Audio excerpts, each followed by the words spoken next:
several research papers in reputed peer-reviewed journals under leading publishers such as Sage India, Routledge, and Springer. She is also the editor of important academic volumes such as Gender Issues in Development, published by Rawat Publication in 2009, Migration Studies, The Fundamentals, published by Routledge India in 2025. Along with this, she has authored books including Population Fertility and Family Planning in Asian Countries and Environmental Change and Migration Issues from Sundarban Biosphere Reserve in India. Her contribution as a teacher and research supervisor is equally remarkable. So far, 40 scholars have been awarded PhD degrees under her supervision, which reflects her deep commitment to research and academic mentorship. At present, she is also serving as Associate Editor of the Journal of Health and Population, Perspectives and Issues, a journal of the Ministry of Health and Family Welfare, Government of India. She is also Associate Editor of the Journal of Ecology, Economy and Society. In addition, she has been a member of the Institutional Ethics Review Board of JNU for several years.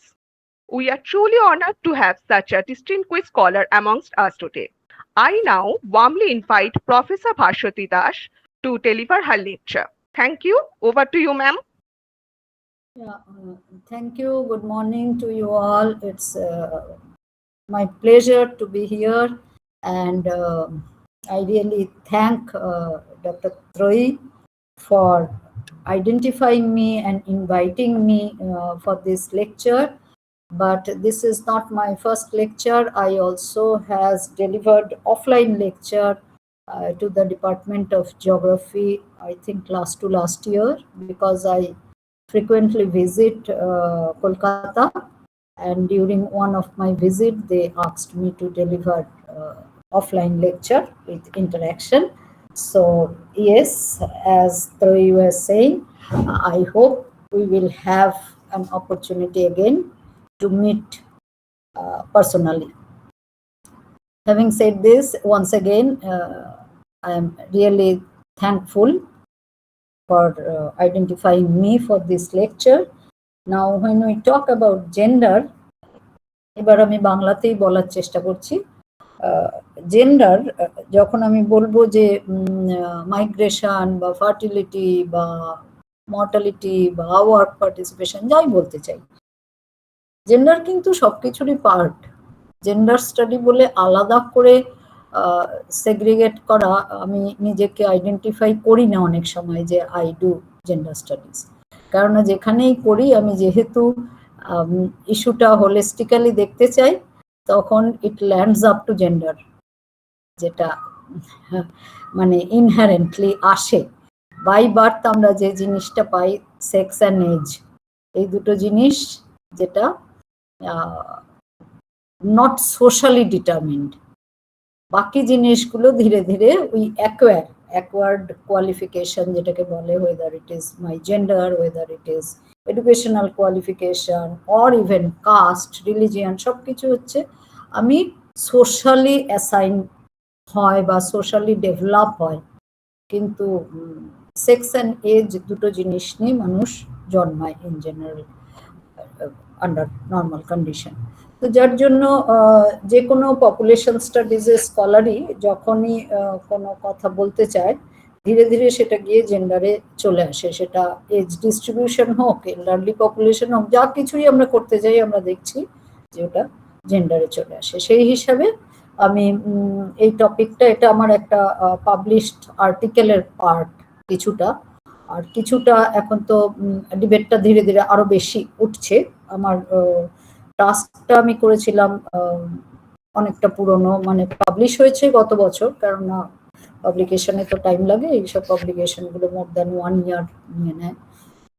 তো তারপরে গত বছর থেকে দেখছি ডিসকাশনটা বড্ড বেশি repetitively আসছে। তো then I found it more relevant to talk. আর এই প্রসঙ্গে বলে রাখি, অনেকেই হয়তো জানে না, যেহেতু আমি এক্সপেক্ট করছি এখানে উইমেন স্টাডিজ ডিপার্টমেন্টের স্টুডেন্টরাই বেশি আছে, তো সেই জন্য হয়তো অনেকে জানেন না যে 11th জুলাই আমরা সেলিব্রেট করি ওয়ার্ল্ড পপুলেশন ডে। এবং ওয়ার্ল্ড পপুলেশন ডেতে ইন্ডিয়ার জন্য, ভারতের জন্য কিন্তু সেক্স রেশিও ফার্টিলিটি খুব একটা চ্যালেঞ্জিং টপিক। মানে আমার কাছে অলরেডি রিকোয়েস্ট এসে গেছে যে এটা নিয়ে 11 জুলাই বলার জন্য। তো এটা ভালো যে আমি একটা তার আগেই একটা ইন্টারঅ্যাক্টিভ ফিডব্যাক পেয়ে যাব থেকে।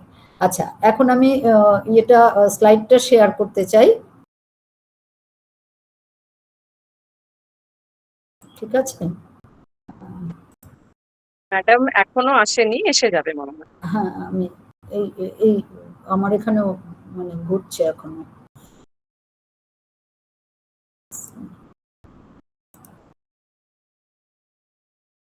দেখা যাচ্ছে নিশ্চয়ই? না, চলে আসবে ম্যাম, হয়তো এই তো এসে গেছে। এসে গেছে, টাইম দেখা লাগবে। যাচ্ছে। আচ্ছা, এবার আমি আরেকটা জিনিস দেখানোর চেষ্টা করব। এটা কি আমি যদি স্লাইড মোডে যাই চেঞ্জ হচ্ছে কিনা? অনেক সময় স্লাইড মোডে চেঞ্জ হয় না, অন্য মোডটায় তখন স্লাইড বাই স্লাইড যেতে হয়।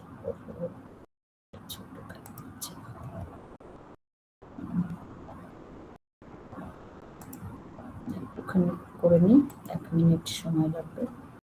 আচ্ছা, আমি যে স্লাইড চেঞ্জ করলাম দেখা যাচ্ছে কি? হ্যাঁ, দেখা যাচ্ছে।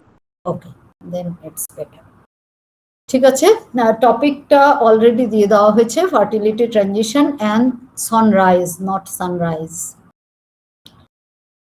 ফার্টিলিটি মেন টপিকটায় যাওয়ার আগে আমি একটুখানি বলে নিই।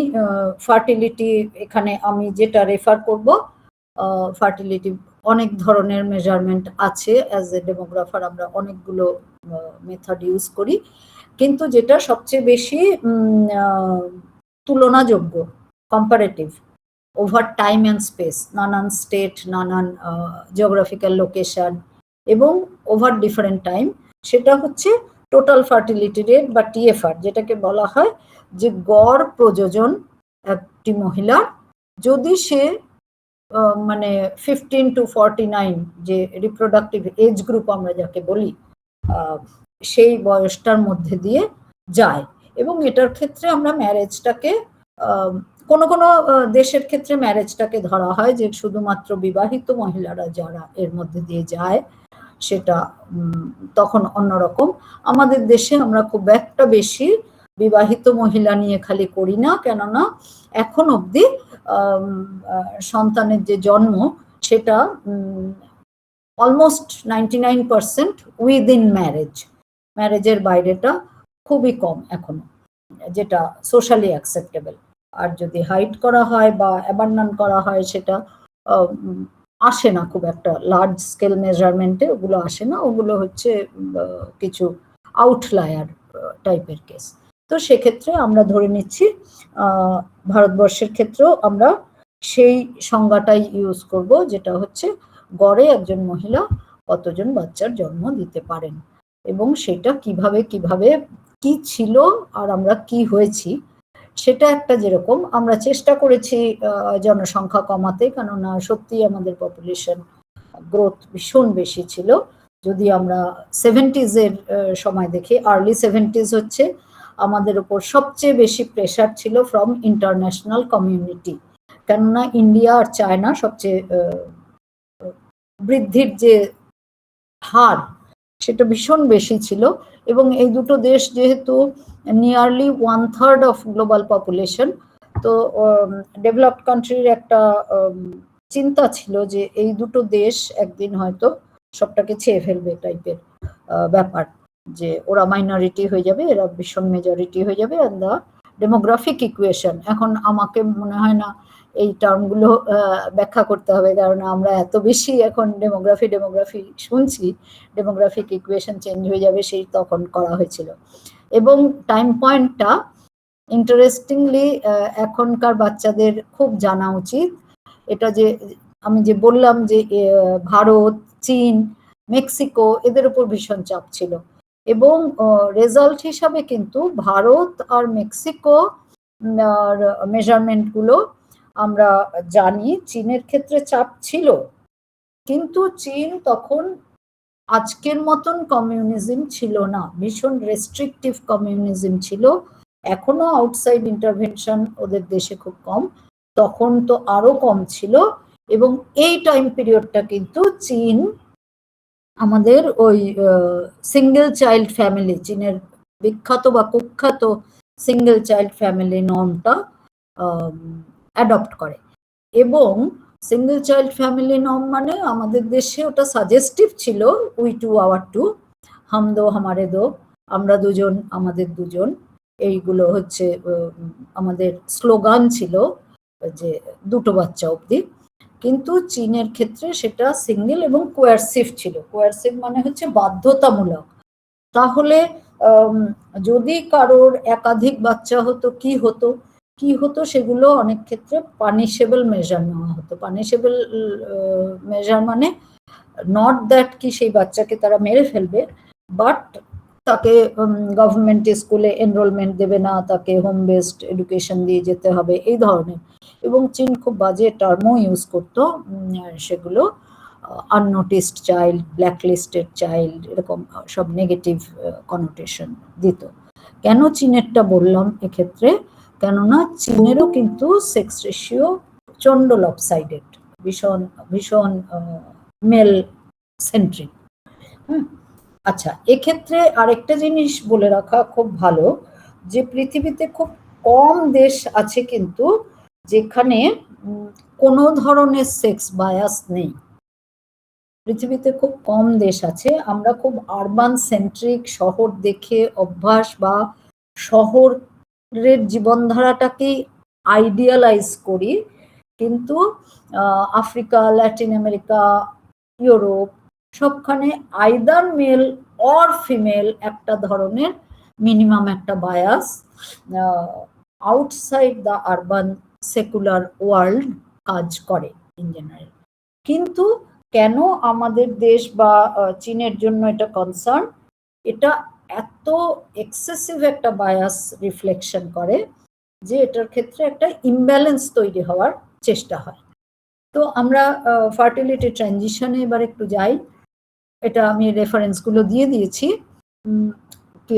কোথার থেকে নিয়ে করেছি, যে আমাদের অন অ্যান অ্যাভারেজ পাঁচটি বাচ্চা, এটা ছিল 70-এর দশক, আমরা যা দিয়ে শুরু করি, মানে ওই আমি যখন ছোট ছিলাম আর কি, তখন ওই স্কুলে যাইনি সেই সময়।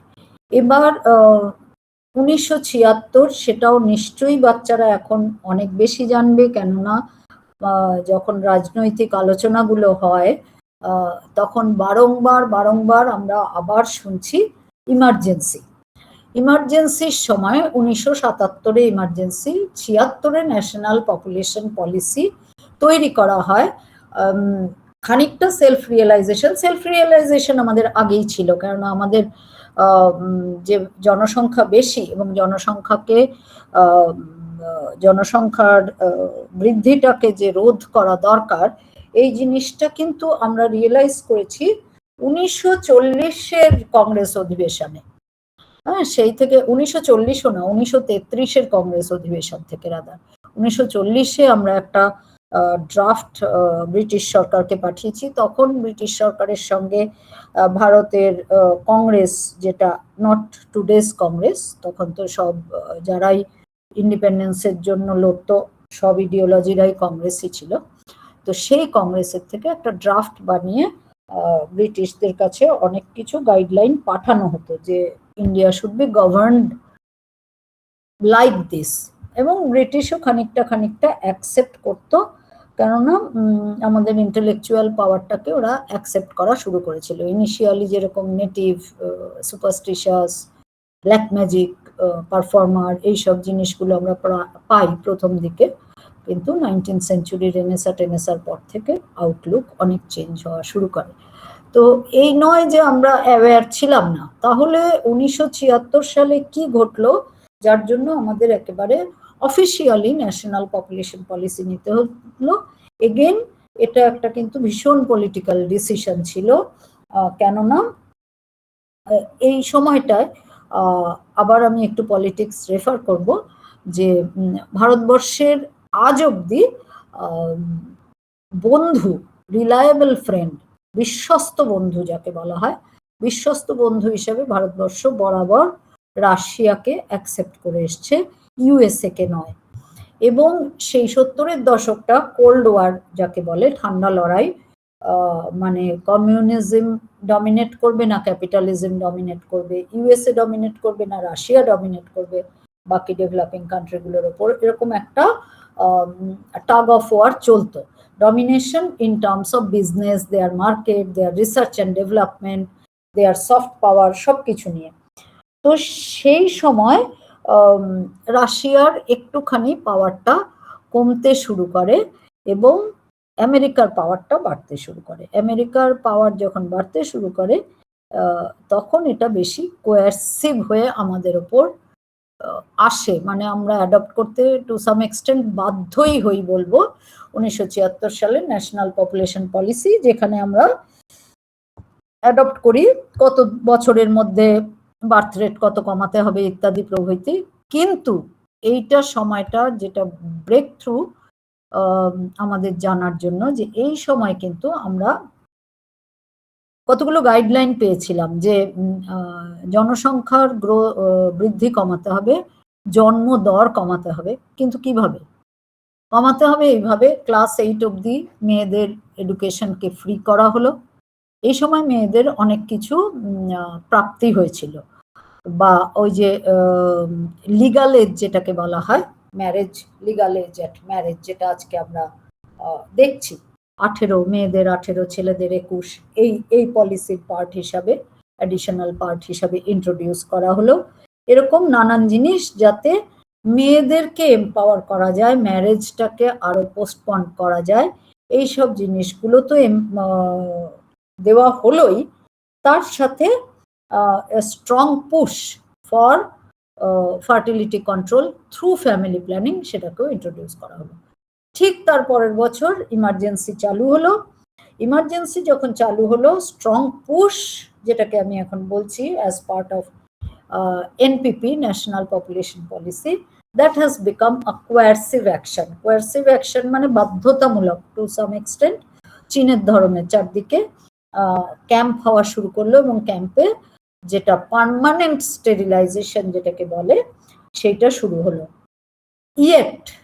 Yet from gender point of view that was much better option, কেননা সেই সময় 90% স্টেরিলাইজেশন ওয়াজ মেল স্টেরিলাইজেশন, কেননা তার সঙ্গে অনেকগুলো ইনসেন্টিভ যোগ দেওয়া হয়েছিল। যে তখন একটা আজকের দিন দেখে উই শুড নট জাজ, কিন্তু তখনের তুলনায় মেয়েদের ওয়ার্ক পার্টিসিপেশন কম ছিল। তো একজন মেল পার্সন, ছেলে যখন আসছে for sterilization, even for 2-3 days, যে ওয়েজটা তার লস হচ্ছে সেটা তাকে দেওয়া হবে, তাকে গভর্নমেন্ট সার্ভিসে থাকলে তাকে ইনক্রিমেন্ট দেওয়া হবে, গভর্নমেন্ট সার্ভিস পেতে হেল্প করবে যদি ভেসেক্টমি সার্টিফিকেট থাকে for group C, group D, এরকম নানান ধরনের জিনিস অ্যাড করে দেওয়া হয়েছিল। ফলে ভেসেক্টমি ওয়াজ ওয়াইড অ্যাকসেপ্টেড, যেটা আজকে আমরা প্রায় শুনতেই পাই না। ভেসেক্টমি মানে হচ্ছে মেল স্টেরিলাইজেশন। আমরা এখন যেটা দেখতে পাই যে ভীষণভাবে on female, control of number of child is responsibility of the female, the women, সেটা খুব ক্রিটিসাইজ করা হয় ফ্রম জেন্ডার পার্সপেক্টিভ। তো ইমার্জেন্সির সময় সেইটা ছিল, সেটা একটা plus point. But instead of that, coercion is never accepted in a reproductive choice, কেননা এটা ধরেই নেওয়া হয় যে প্যারেন্টাল ডিসিশন। আর ধরে শুধু নেওয়া হয় এই জন্য নয়, এর সঙ্গে কতগুলো সাইকোলজিক্যাল, সোশ্যাল ফ্যাক্টর আছে, কেননা তখনও আমাদের দেশে শিশু মৃত্যুর দর কিন্তু বেশি ছিল। কাজেই যখন বাধ্যতামূলকভাবে অপারেশন করা হয়, অনেক সময় বাচ্চা মারা গেলে মা বাবার একটা সাইকোলজিক্যাল ট্রমা এবং তার একটা রিপ্লেসমেন্ট অ্যাটিটিউড তৈরি হয়, সেটা তারা পেতে পারতো না। তো সেই জন্য অনেক ধরনের ক্রিটিসিজম এসেছিল যে এটাকে অ্যাচিভ করা উচিত through self realisation, not through the imposition from Delhi, মানে from top, not top down approach, যে ওপর থেকে নিচে আসবে ধীরে ধীরে, not like that, but it should be from bottom up approach, যে হাউস হোল্ড সেলফ রিয়েলাইজ করবে যে 5টা বাচ্চা is a social and economic burden on me first, তারপরে তো স্টেটের উপর, on the family first, on the parents first. সেইটা যেদিন রিয়েলাইজেশন আসবে তখন ফার্টিলিটি নিজে নিজেই কমে যাবে। এবং সেই ট্র্যাজেক্টরিটায় আমরা কিন্তু খুব স্পিডে এসেছি, ভীষণ দ্রুত, যেটা ইউরোপ, আমেরিকা সেই হিসাবে ফার্টিলিটি কন্ট্রোল প্রোগ্রাম রাখেইনি। ওদের নানান ভেরি ওয়াইড ভ্যারিয়েশনের ফার্টিলিটি পাওয়া যায়, white American to black American to Protestant, Catholic, সবার আলাদা আলাদা ক্যাটাগরি, কারোর উপর কোনো কোয়ারশন নেই। বাট ইউরোপে কিন্তু আমরা এই ট্রানজিশন দেখতে পাই, কিন্তু ইউরোপের ট্রানজিশনটা মোর অর লেস রেঞ্জটা ছিল 100 to 150 ইয়ার্স, 150 বছর, 100 থেকে 150 বছর ধরে ধীরে ধীরে সেলফ রিয়েলাইজেশনে সেই ট্রানজিশনটা এসছে, যার জন্য ইউরোপের ক্ষেত্রে এই ফার্টিলিটি ডিক্লাইনের সঙ্গে সোশিও ইকোনমিক ডেভেলপমেন্টের কিন্তু মিসম্যাচ দেখা যায় না, কেননা ওটা অর্গানিক্যালি গ্রো করেছে।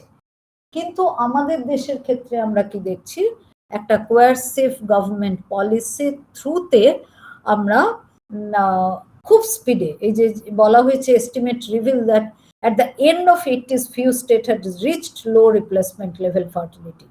হ্যাঁ, 80s মানে হচ্ছে 77 to 80 আমাদের ইমার্জেন্সি কন্টিনিউ করে 3 বছর, এবং ওই 3 বছরের ইমার্জেন্সি পিরিয়ডের মধ্যে there was a huge change in the mindset, especially আমি বিহার বা ইউপির কথা বলবো না, বিহার বা ইউপি কিন্তু প্রোটেস্ট হিসাবে নিয়ে rather fertility high, continuously high রেখেছিল।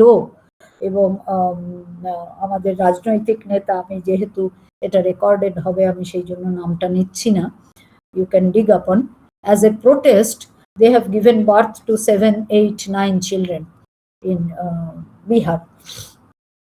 তো সেই রকম ধরনের এটা প্রোটেস্ট হিসাবে নেওয়া হয়েছিল, কিন্তু that was not true for many of the southern states. Tamil Nadu ভীষণ তাড়াতাড়ি রিপ্লেসমেন্ট লেভেলে পৌঁছে যায়, কেরালা অলরেডি সেই রাস্তাতে ছিল, ইন ডিক্লাইনিং ট্রেন্ড, এই ধরনের ট্রেন্ড কেরালায় অলরেডি দেখা যাচ্ছিল, তো বাই 80s কেরালা এখানে নিয়ে চলে আসে। বাকি অন্যান্য অনেক স্টেটও সেই রাস্তায় ছিল, তো লো রিপ্লেসমেন্ট লেভেলে পৌঁছানো শুরু করে।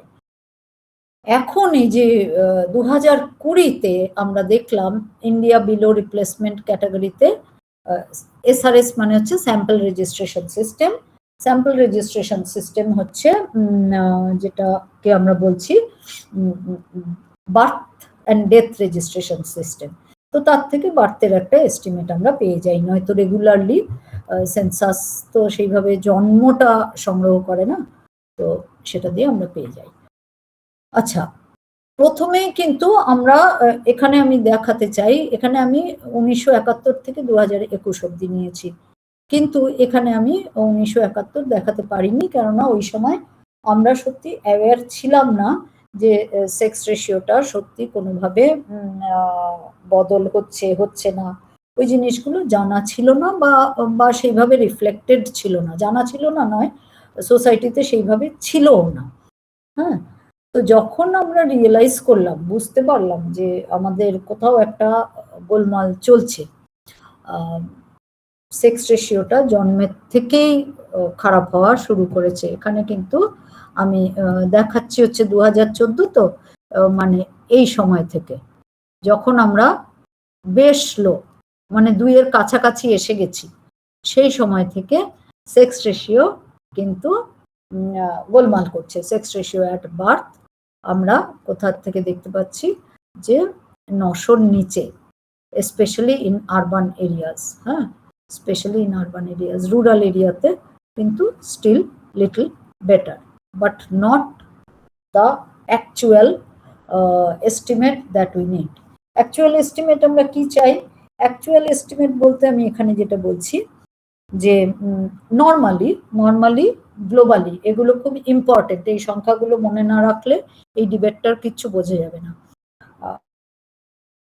গ্লোবালি পার 100 গার্ল চাইল্ড 105 বয় চাইল্ড জন্ম নেয়, মানে 105টা মেল বেবি হবে যখন 100টা ফিমেল বেবি হবে। তার মানে কি দেখা যাচ্ছে যে genetically there is inclination towards male, একটু মেল বেবিজের সংখ্যা বেশি থাকে উইদাউট এনি ইন্টারভেনশন যখন বার্থ হচ্ছে। তাহলে মেল তো বেশি হওয়াই উচিত, সেটাই নর্মাল, মানে তাহলে ওয়াই শুড উই ক্রাই সেটা। কিন্তু 105টা মেল বেবি হলেও যেটা এগেইন জেনেটিক্যালি মেল আর রিলেটিভলি পুয়ার সার্ভাইভাল ট্রেট, মানে তাদের সার্ভাইভাল চান্সটা কিন্তু মাচ লেসার দ্যান ফিমেল। সেই জন্য আলটিমেটলি গিয়ে যেই সমস্ত সোসাইটিতে কোনো মেল বা ফিমেল বায়াস নেই বা it's very minimum, not expressed at every aspect of life, যেটা খুব কম, সেই সব জায়গায় গিয়ে জন্মের 1 মাস বা 3 মাসের মধ্যেই দেখা যায় যে number of females are more than males. তাহলে এবার আবার ওই সংখ্যাটায় ফেরত আসি, টোটাল 205টা বাচ্চা যখন হবে তার মধ্যে 105টা মেল হবে আর 100টা ফিমেল হবে। এই রেশিওটাকে নিয়ে আমাদের দেশে যেইভাবে সেক্স রেশিওটাকে মাপা হয় সেই হিসাবে কিন্তু সেক্স রেশিও অ্যাট বার্থ হওয়া উচিত 950। 950 এত হাই যে আমি স্কেলেই রাখিনি, ওটা আননেসেসারি, এই জিনিসটাকে ছোট করে দিত, ওটা আরো বড় গ্রাফ আঁকতে হতো ইত্যাদি। 950টা ফিমেল বেবির জন্ম হওয়ার কথা পার 1000 মেল বেবি, কিন্তু আমাদের দেশে পার 1000 মেল বেবি এই আরবান এরিয়াতে লেস দেন 890, টোটালে লেস দেন 900, আর রুরালে লিটল মোর দেন 900 বার্থ হয়। এনি আইডিয়া কি জন্য? একটু ইন্টারঅ্যাক্টিভ হই, নয়তো একা একা বলে গেলে হবে না। কোনো আইডিয়া কেন? হ্যাঁ, রুরাল উইমেন স্টাডিজ ডিপার্টমেন্টের রিসার্চ স্কলার লাবণী বলছি। জন্মের পর বেবিদের হয়তো মানে গার্লস বেবিদেরকে মানে পরিবারের লোক মেরে দেওয়া বা কোনো অজান্তে কোথাও মানে কোনোভাবে তাদেরকে মানে না, সেটা জন্মের পরটা আমি পরে আসছি, এটা at the time of birth, এই সময় থেকে আমরা রেজিস্ট্রেশন থেকে কালেক্ট করে করেছি। আমি আমার কোশ্চেনটা হচ্ছে রুরাল আর আরবানে এই ডিফারেন্সটা কেন? ম্যাডাম বলবো? হ্যাঁ হ্যাঁ, আমি তো ফেরত যেতে পারছি না, আমি তো স্লাইড দেখতে পাচ্ছি খালি। হ্যাঁ, বেসিক্যালি ম্যাডাম আমার যেটা মনে হয় সেটা হচ্ছে রুরাল আরবান ডিফারেন্সিয়েশনটা, সেটা হচ্ছে যে রুরালে এটা মানতেই হবে যে যেহেতু ওখানে অ্যাওয়ারনেস জেনারেশন বা ওখানকার সিস্টেম অনুযায়ী মেল বায়াসনেসটা কিন্তু অনেকটা বেশি rather than in comparison to the urban sectors. তো সেই কারণে যেটা আমার মনে হয় যে ওখানে না, যেটা এক্সপ্লেনেশন ডেটা কিন্তু উল্টো দেখাচ্ছে, ডেটা দেখাচ্ছে যে রুরালে সেক্স রেশিওটা ভালো, মানে মোর ফিমেল দ্যান মেল, আর আরবানে লেস। আরেকটা কারণ হচ্ছে ফিমেলে রুরালে সেটা হচ্ছে বেশিরভাগ ছেলেরা কিন্তু কাজের জন্য রুরাল থেকে আরবানে শিফট হয়ে যায়। So there is a population migration in that sense, যেই কারণে female sex ratio at birth তো মাইগ্রেশন দিয়ে এফেক্টেড হয় না, এই জন্যই এটাকে নেওয়া হচ্ছে আজকাল। না, আমরা আগে কালেক্ট করতাম না, এখন কালেক্ট করছি। মাইগ্রেশনের এটা থাকবে না, ফ্যাক্টরটা থাকবে না, that's a factor, but for adult sex ratio. হ্যাঁ হ্যাঁ, আমি একটা বলতে পারি? হ্যাঁ হ্যাঁ, ম্যাম এটা কি একটা রাইজিং আরবান কনজারভেটিজমের জন্য হতে পারে? এক এবং একমাত্র যার জন্য আরবান খারাপ ছিল এবং আরবানই ভালো হচ্ছে, রুরাল খারাপ হচ্ছে এখন দেখা যাচ্ছে, প্রথম দিকে ছিল যেটা ultrasonography technology, sex determination technology, that was very expensive, urban centric, হ্যাঁ, ভেরি এক্সপেন্সিভ এবং আরবান সেন্ট্রিক। আচ্ছা, এবার যদি আমরা আই এম শিওর মানে থিওরিটিক্যালি অনেক সোশিওলজিস্ট এই থিওরিটা পড়ে, যেটা diffusion of innovation. Diffusion of innovation সবসময় শুরু হয় কোর আরবান থেকে, তারপরে ধীরে ধীরে চারদিকে ছড়িয়ে পড়ে। যেরকম আমি যদি ফ্যামিলি প্ল্যানিংটাকে একটা টেকনোলজি বলে ধরি, যে কন্ট্রোলিং দ্য রিপ্রোডাকশন, সেটা কোর আরবান এলিটরা প্রথম এক্সপেরিমেন্ট করবে, তাদের ফার্টিলিটি সবচেয়ে আগে কমে যাবে। কোনো other technology, cooking technology, washing machine ইত্যাদি, যেগুলো লাইফ এনজয় করতে হেল্প করে, কোর আরবানে প্রথম শুরু হবে, ধীরে ধীরে ধীরে ধীরে নিচে যাবে। Exactly same thing happen for this. Ultrasonography আমাদের দেশে ব্যান করা হয়েছে কিন্তু অনেকটা পরে, অ্যারাউন্ড 1990s এর থেকে সোনোগ্রাফি মেশিন অ্যালাউ করা হয় টু রিডিউস ফার্টিলিটি, যে অ্যান্টিনেটাল কেয়ারে যদি তারা জানতে পেরে যায় ফিটাসের কন্ডিশন, তাহলে অনেক ক্ষেত্রে সায়েন্টিফিক অ্যাবর্শন করা যেতে পারে, যেটা মানে if the foetus is defective, সেটা একটা যেটা বাই বার্থ যেগুলো হ্যান্ডিক্যাপ থাকে বা by birth there are multiple error হতে পারে, সেগুলোকে কন্ট্রোল করা যেতে পারে। সেই হিসাবে ইউএসজি মেশিনটাকে অ্যালাউ করা হয়েছিল ডিউরিং প্রেগনেন্সি। কিন্তু at the same time of course with maturity they can come to know about, এক সেকেন্ড আমি একটুখানি, কেউ একজন বেল বাজাচ্ছে আমার এতে, আমি এক সেকেন্ড একটু খুলে দিয়ে আসি দরজাটা, just a minute, just a minute, give me 1 minute.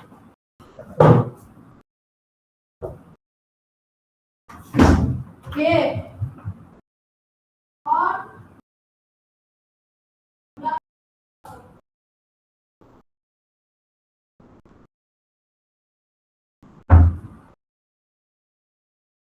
Sorry. Okay. Yeah, we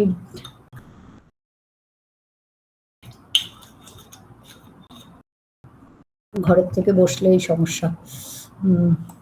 anyway, শুরু করছি আবার। এখানে আলট্রাসোনোগ্রাফি মেশিনগুলো কিন্তু 90s এসছিল, লেট 80s আর্লি 90s, কিন্তু সেটাকে তারপরে সেক্স ডিটারমিনেশনের জন্য ইউজ করা শুরু হয়, এবং ওগুলো প্রথমে আরবান সেন্ট্রিক ছিল, তারপরে ধীরে ধীরে রুরাল এরিয়াজে ওগুলো এন্ট্রি করে আর কি। তো তখন থেকে রুরাল এরিয়াজের, এখন আমরা যেটা স্ট্রাগল করছি মোস্টলি, কিন্তু rural area is not picking up, যেটা সানরাইজ আমি বলছি সেই জিনিসটা। আমি আসছি ধীরে ধীরে, একটু স্লো হয়ে যাচ্ছে বোধহয়। তো যাই হোক, আমি এখানে যেটা বলতে চাইছি যে আমরা কিন্তু অনেক আগের থেকে অ্যাওয়্যার ছিলাম about the status of women, যেটা আমাদের দেশে বেশ খানিকটা নিচু, এবং সেটার জন্য নিচু উঁচুর এক্সপ্রেশনটা আমাদের একেবারে বার্থের থেকে শুরু হয়ে যাচ্ছে। সেটা একটুখানি প্রবলেম, যেটা একজন, আমি নাম মনে করতে পারছি না, কেউ একজন বললেন যে মেরে দেওয়া হয়। হ্যাঁ, মেরে দেওয়া হয়, ওটা ইয়ে নয়, হিডেন ফ্যাক্ট কিছু নয়। অনেক রাজস্থানী ট্রাইবদের মধ্যে অনেক মেয়ে বাচ্চাকে মেরে দেওয়া হয়, বা অ্যাট দ্য সেম টাইম যেখানে ডাইরেক্টলি মেরে দেওয়াও না হয়, এমন ধরনের কিছু নেগলেক্ট নিউবর্নের ক্ষেত্রে করা হয়, যেটা মেল বেবিরা পায় না, হয়তো সিকনেস বা যেটা ইমার্জেন্সি কেয়ার যার দরকার, নিওন্যাটাল কেয়ার যার দরকার, সেগুলো ফিমেল বেবি হলে অনেক সময় দেওয়া হয় না। তো ডাইরেক্ট মেরে দেওয়ার চেয়েও নেগলেক্ট দিয়ে অনেক বেশি বাচ্চা মারা যাচ্ছে। তো করে আমরা দেখছি এই যে সেন্সাস যেটা বার করে, যে 0 to 6, 6 বছর বয়স অব্দি সেক্স রেশিও, তার মধ্যে বহু মেয়ে বাচ্চাই মারা গিয়ে মোটামুটি একটা লোয়ার লেভেলে আমাদের সেট করে রাখে সেক্স রেশিওটা। তো আমরা অ্যাওয়্যার কবে থেকে হয়েছি, দীর্ঘদিন থেকে, যেরকম আমি এখানে একটুখানি ট্র্যাক ডাউন করার চেষ্টা করেছি যে কবে থেকে আমরা দেখতে পাচ্ছি খুব বেশি girl centric, not women centric. আমি যখন ন্যাশনাল পপুলেশন পলিসি বলছি সেটা কিন্তু গার্ল অ্যান্ড উইমেন সব আসছে এখানে, একেবারে ছোট বাচ্চার থেকে আসছে, সিন্স দেয়ার বার্থ, এই যে গার্ল চিলড্রেন থেকে। এই 1997-এ বালিকা সমৃদ্ধি যোজনা খুব কমই আমি লাগিয়েছি। গার্লস এডুকেশন স্কলারশিপ এখনো আছে, সিবিএসসি ইত্যাদি স্কুলে তো আমি দেখতেই পাই, দিল্লিতে, অন্যান্য জায়গাতেও আছে। হায়ার এডুকেশন পারসুয়েশনে ইউজিসি আলাদা করে কিছু কিছু ক্ষেত্রে যে single girl child, twin girl child, তাদের জন্য একটা category extra points, extra mileage দেওয়ার চেষ্টা করেছে, অনেক ইউনিভার্সিটি সেটা অ্যাকসেপ্ট করেছে। হ্যাঁ, তারপরে মুখ্যমন্ত্রী রাজশ্রী যোজনা অনেক কিছু কিছু স্টেটে, এবার অনেক স্টেটের আমি নাম নিইনি, কেননা অনেক প্রত্যেকটি স্টেটের নিজস্ব কিছু স্কিম আছে for the girls education and since birth. কিন্তু এই যে এগুলো সবই লাডলি লক্ষ্মী যোজনা, সব school school school school school school and school. কিন্তু যে মেয়েরা তার আগেই মরে যাচ্ছে তাদের কি হবে?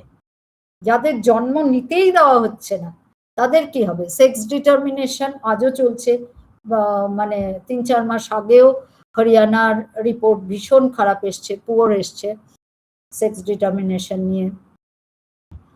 তো এগুলো হচ্ছে যারা সারভাইভ করে গেছে তাদের তারপরে how to allow them to progress further.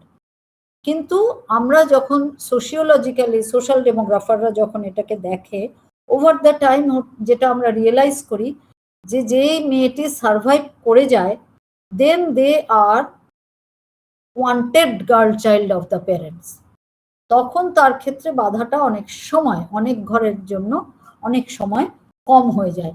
সেই বাধাটা আরো কম হয় যখন সেটা স্মল ফ্যামিলিতে ঘটে, মানে যেই মা বাবার একটি মেয়ে, দুটি মেয়ে, তাদের ক্ষেত্রে অলরেডি সেই বায়াসটা অনেকটা চলে গেছে বলে তারা ফ্যামিলিটা রেস্ট্রিক্ট করেছে only with the girl child.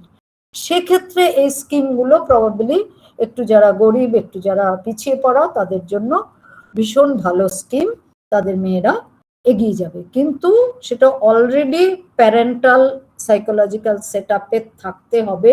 তবে যারা জন্মালোই না তাদের জন্য কি হলো? যারা জন্মালোই না তাদেরকে ফার্স্ট টাইম আমরা একটুখানি অ্যাড্রেস করতে দেখলাম যে প্রথমে বাঁচাও, পড়াও তো তারপরে, আগে বাঁচাও। বাঁচাও শব্দটা আসার পরে আমি একটু খুশি হয়েছিলাম যে আমরা এখানে সারাক্ষণ বলতাম বাচ্চাই না তার পরে কি করবে, আগে তো বাঁচাতে হবে। সেটা আমরা ইন জেনারেল ভীষণ ইনফর্মাল ডিসকাশনে বলতাম যে বাচ্চাই না, জন্মাচ্ছেই না, জন্মানোর আগেই শেষ হয়ে যাচ্ছে। তো সেই সব জিনিসগুলো এবার এইখানে কিন্তু ভীষণ ডিটেল আছে। ইন জেনারেল আমরা বেটি বাঁচাও বেটি পড়াওকে খুব একটা ফ্ল্যাট স্লোগান মতন হিসাবে ইনিশিয়ালি দেখেছিলাম। পরে যখন সানরাইজের পেপারটা লিখতে শুরু করি, পুরো স্কিমটা যখন পড়লাম, তখন দেখলাম এটা কিন্তু প্রথম শুরু হচ্ছে ওই সেক্স ডিটারমিনেশন অ্যাক্টটাকে আরো, আরে ভাই क्या हुआ? बाल्टी में है नीचे। हाँ है नहीं तो भूज के रख दो सिर्फ।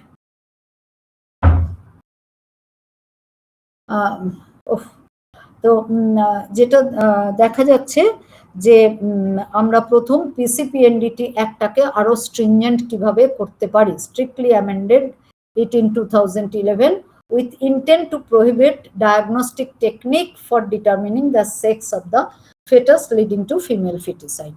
এবার এটা স্ট্রিক্টলি অ্যামেন্ড করা মানে কিন্তু প্রিন্যাটাল ডায়াগনস্টিক টেস্ট সেটা একটা জিনিস, কিন্তু এখন আমাদের রিপ্রোডাক্টিভ টেকনোলজি আরো এত প্রোগ্রেস করেছে, এটা তো ডায়াগনস্টিক করবে না। We can select the sex of the baby chromosome and then implant it in the mother's উম।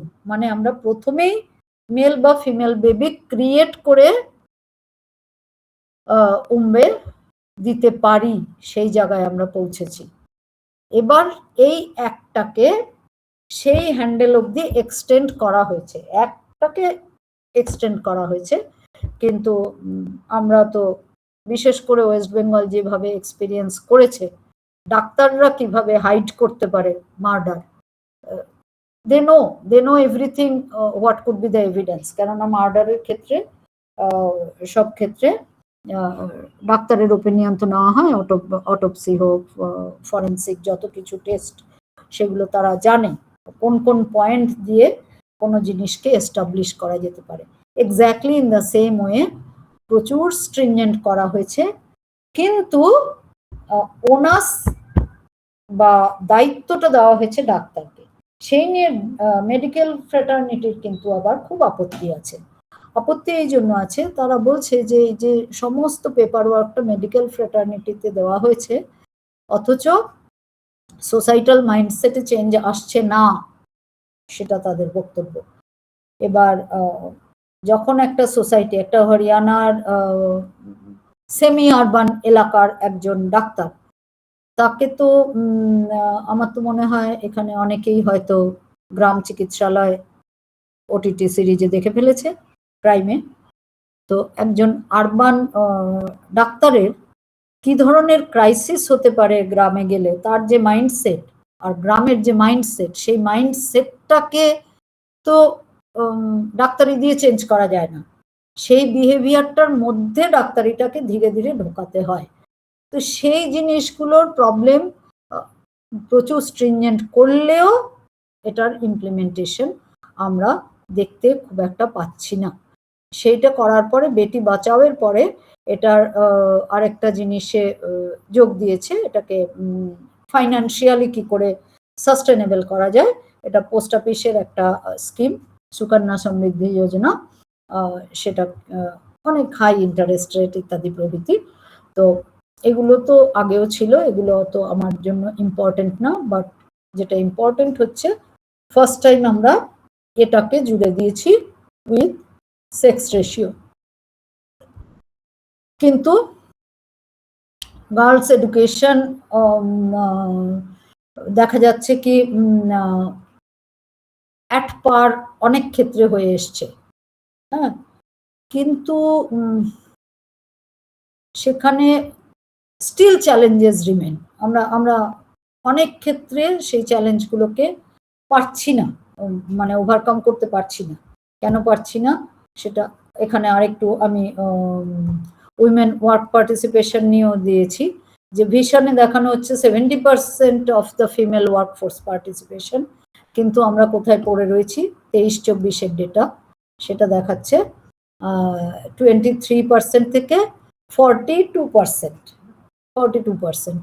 সেটা আমরা কি 70%-এ পৌঁছতে পারবো? কতদিনে পারবো? 47-এর মধ্যে পারবো? তারপরে এই জিনিসগুলো এখন প্রচুর চেষ্টা করা হচ্ছে যে যদি থ্রু উইমেন ওয়ার্ক পার্টিসিপেশন, মানে মাদাররা যদি কাজ করে, তাহলে হয়তো তাদের গার্ল চাইল্ডের প্রতি অ্যাটিটিউডটা চেঞ্জ হতে পারে। এই care ecosystem, future job and skilling, safe and equitable work place, যেটা ভীষণ ভীষণ টু মাচ ইম্পর্টেন্ট। আমার আর ওয়েস্ট বেঙ্গলের মেয়েদের বুঝিয়ে দিতে হবে না এটা, আমরা এখান থেকে ভীষণ শকড আর কি, আরজিকর ঘটনা ইত্যাদি প্রভৃতি নিয়ে। তো একটা ফর্মাল ওয়ার্ক স্ট্রাকচার যদি অত আনসেফ হয়, তাহলে যেগুলো ইনফর্মাল ছোট ছোট অফিস, ট্রেড ইউনিয়ন নেই, তাদের হয়ে বলার কেউ নেই, সেটা তো মেজরিটি।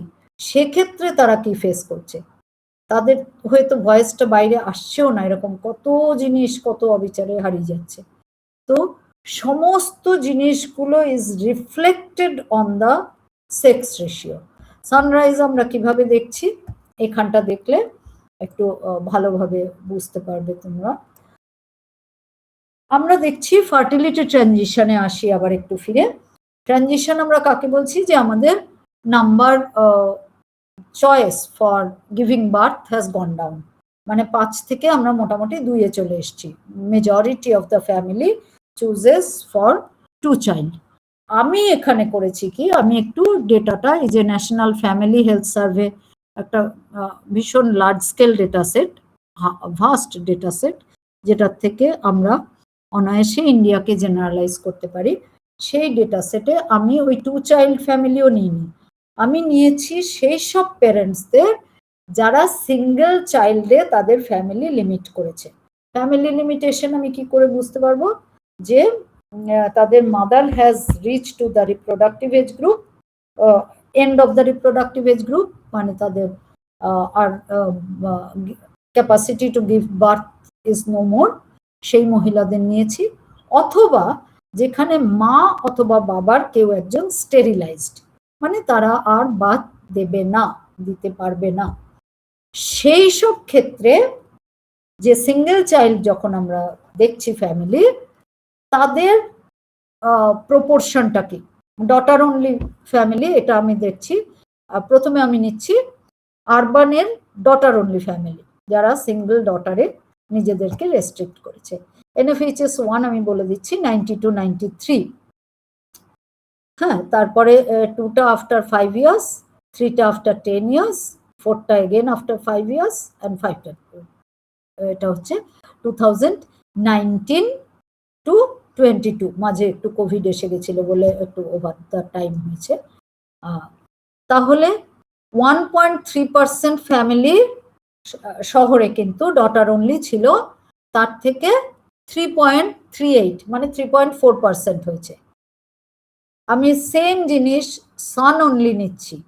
সান অনলি ফ্যামিলি কিন্তু আরবানে একটুখানি কমই ছিল, একটু কম, সেটা খুব একটা এফেক্ট করে না, কেননা অনেক সময় এটা স্যাম্পল সার্ভে, তো তার জন্য এই ডেসিমালটা বদল হতে পারে। তো আমি ধরে নিচ্ছি মেল আর ফিমেল বরাবর ছিল, একটি মাত্র ছেলে বা একটি মাত্র মেয়ে সহ ফ্যামিলি। কিন্তু সেটা আরবানে সান অনলি ফ্যামিলি এই 1992-22-তে এইটুকু হলো।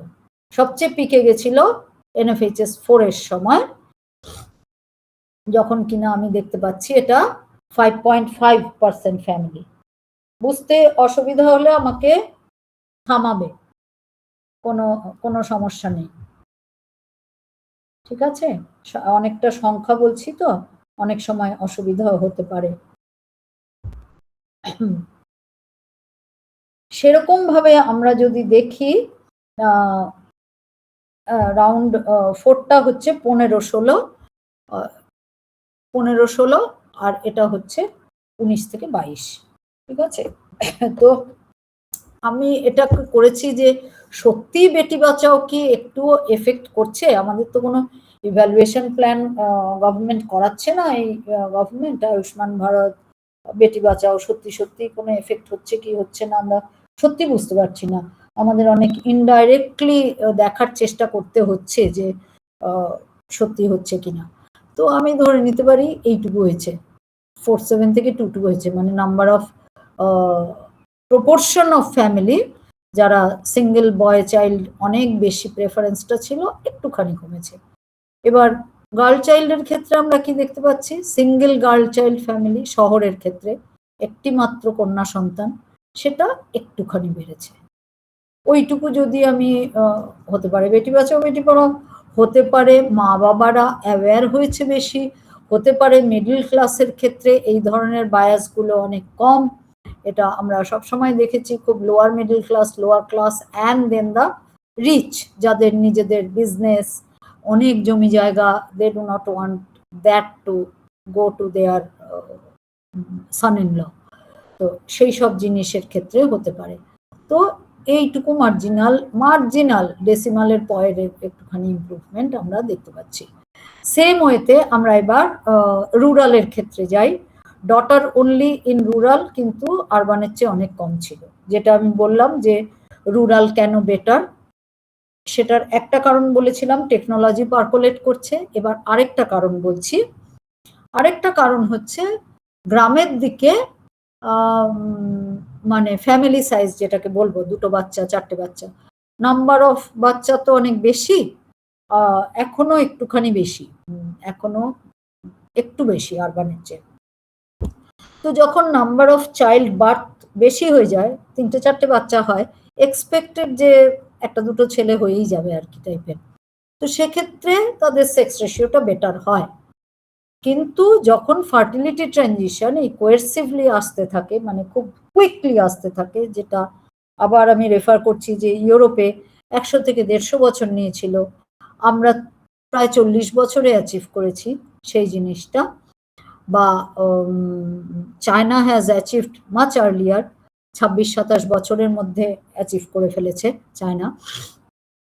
তো সেই সব ক্ষেত্রে আমরা কিন্তু এই সানরাইজ কমপ্লেক্সটা দেখতে পাচ্ছি, যেখানে 1টা বা 2টো চাইল্ডের মধ্যেই রেস্ট্রিক্ট করবে, at the same time that level of social development has not come through which they will overcome the male bias. তো মেল বায়াসটা থাকতেই হবে, একটাই চাই কিন্তু ছেলে চাই, ছেলে বাচ্চা চাই। তো ডটার অনলিটা কম ছিল কম ছিল কম ছিল, বাড়ছে কিন্তু খুব slow growth, very slow growth, কারণ ওরা সিঙ্গেল চাইল্ড ফ্যামিলি তো খুব কম রুরালে এখনো। বা সান অনলিটা আমরা যদি রুরালে দেখি, তখন কিন্তু it's very shocking, very shocking, ঠিক আছে, ইট ইজ স্টিল ইনক্রিজিং। এবং হরিয়ানার কিছু কিছু গ্রাম আছে যেখানে আমরা দেখছি যে গত 3-4 বছরে, এখন তো সত্যি জন্মদর অনেক কমে গেছে, গত 3-4 বছরে যদি 16-17টা বাচ্চা জন্ম হয়, তারা বলছে যে 16-17টাই মেল। কি করে হতে পারে একটা গ্রামের 16টা বাচ্চা জন্মালো, 16টাই মেল হলো? সেটা যদি until and unless under the carpet the sex determination is being practiced, না হলে সেটা অসম্ভব। তো এইটা হচ্ছে আমার main research task, excerpt of behind all the discussion, যে ফার্টিলিটি ট্রানজিশন এসেছে কিন্তু আমাদের দেশে সিঙ্গেল চাইল্ড ফ্যামিলিটা বাড়ছে, অনেক প্যারেন্টস ওইটা অ্যাডপ্ট করে they are stopping, they are not going for further birth. তো ফার্টিলিটি ট্রানজিশন আমরা অ্যাচিভ করেছি, very good. Now at the cost of what?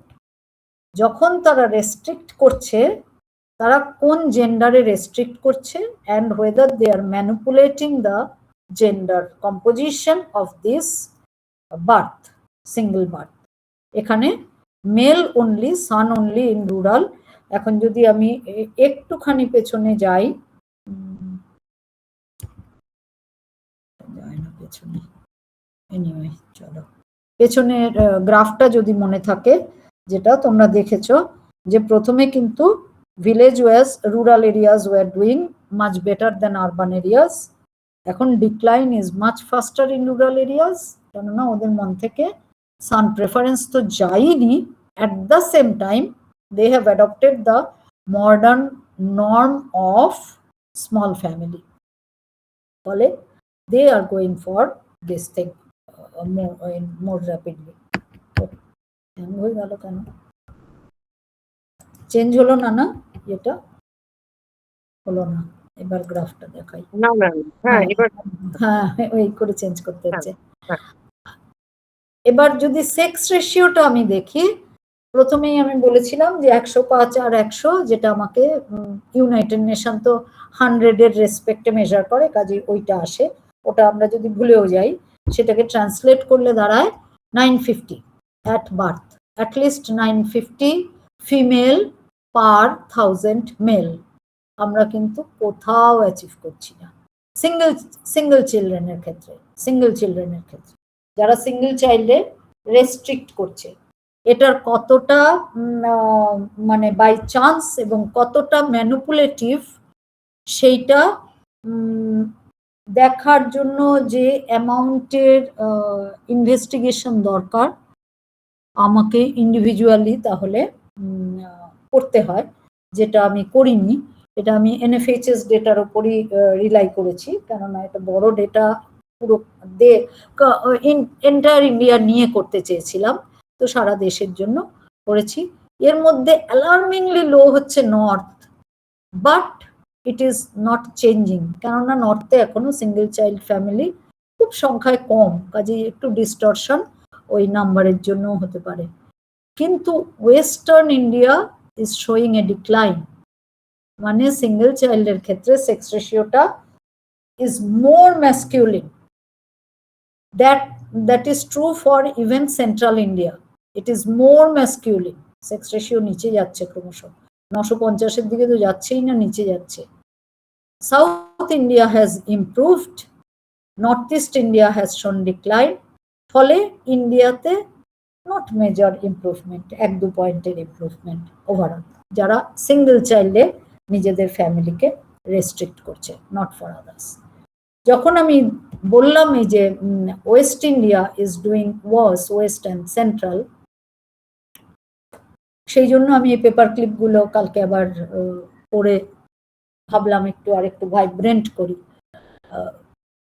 যে হরিয়ানাতে এখন যেহেতু ওই সেক্স সিলেক্টিভ অ্যাবর্শন একটা অনেক স্ট্রিঞ্জেন্ট করে দিয়েছে, তখন ওরা কি করেছে, ফার্স্ট চাইল্ডের পরে they are preferring IVF, মানে ইন্ট্রোভাট্রাস ফার্টিলিটি, মানে যেটাকে আমরা বলছি যে I think all of you know it is artificial fertilization outside the womb, not the natural fertilization of the egg, artificial fertilization.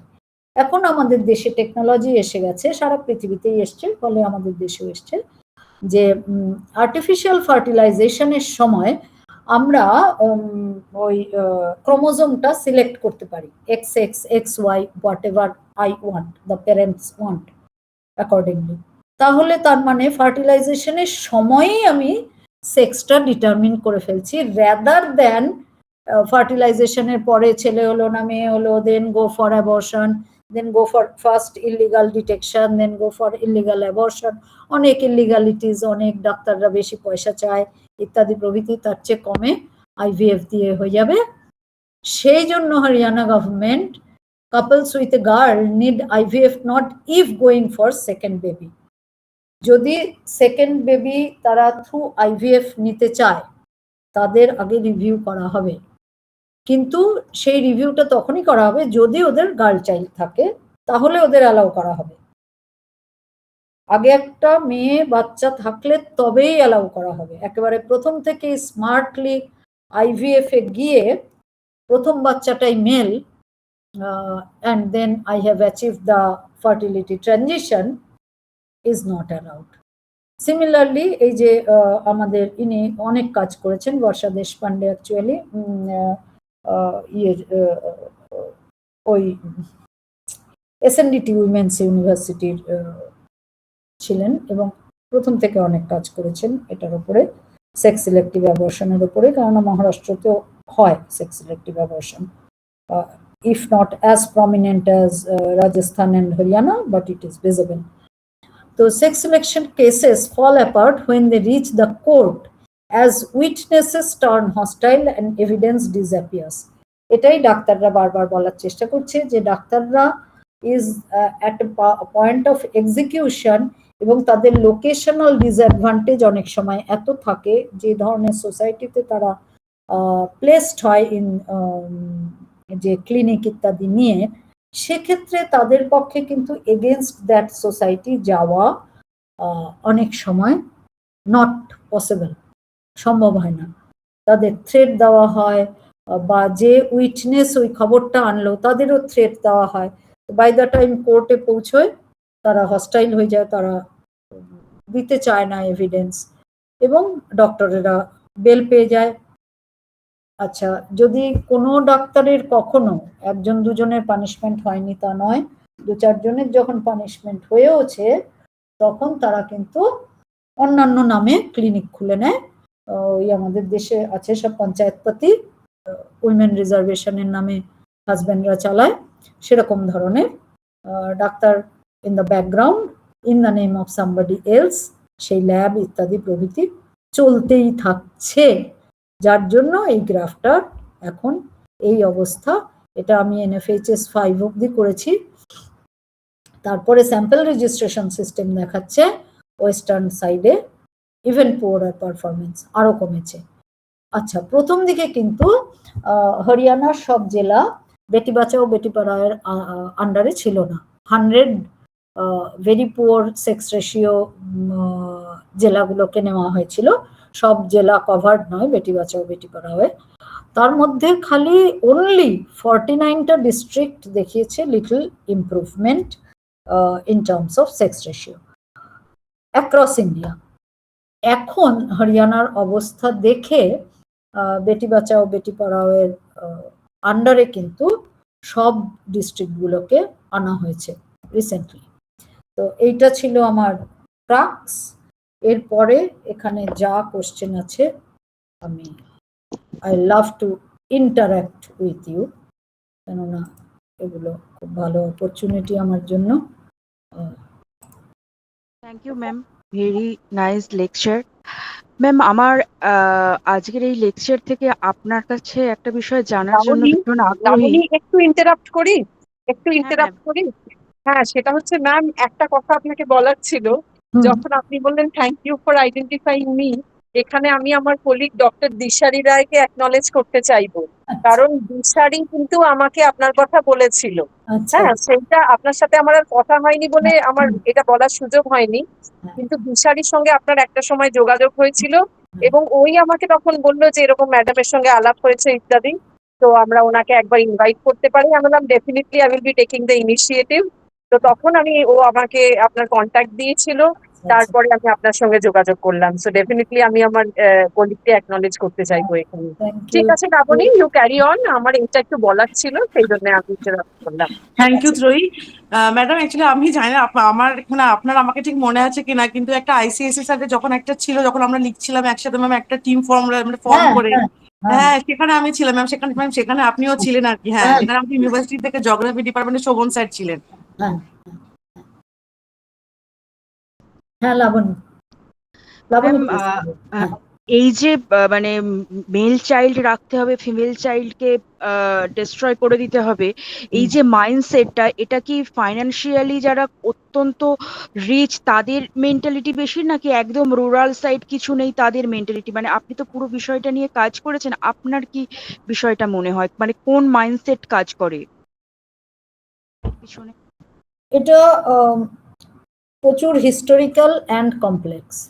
এটা আমি যখন হিস্ট্রি দিয়ে দেখতে চেষ্টা করি যে কেন ওয়েস্ট, ওয়াই মানে হরিয়ানা বা রাজস্থান এই দিকটায়, তখন একটা যেটা দেখা যায়, এই জোনটা আমি একটু ইকোলজিক্যালিও দেখার চেষ্টা করি জিনিসগুলো, যে জিওগ্রাফি অনেক কিছু ডিটারমিন করে। এই জোনটা এত নোম্যাডিক ট্রাইব নিয়ে চলে, এবং গ্লোবালি দেখা গেছে যেখানে নোম্যাডিক ট্রাইব বেশি থাকে না, সেখানে উইমেনের ভ্যালুটা হচ্ছে জাস্ট ফর রিপ্রোডাকশন, কেননা আদারওয়াইজ উইমেন ওদের জন্য বার্ডেন হয়ে যায়। সবসময় একগুচ্ছ প্রেগনেন্ট উইমেন থাকলে ওরা in search of food, animal বা অ্যানিম্যাল ফডার এদিক থেকে ওদিক যেতে পারে না। সেক্ষেত্রে কিন্তু এই প্রথাটা এসছিল, যখন এক্সেস ফিমেল জন্ম নেয় ওরা মেরে ফেলে।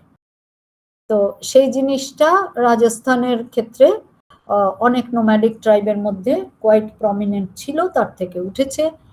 এবার এই জিনিসটার সঙ্গে আবার হিস্টোরিক্যালি যদি দেখি, আমাদের যে হিস্টোরিক্যাল অ্যাটাকগুলো এসছে entirely from that region, through that.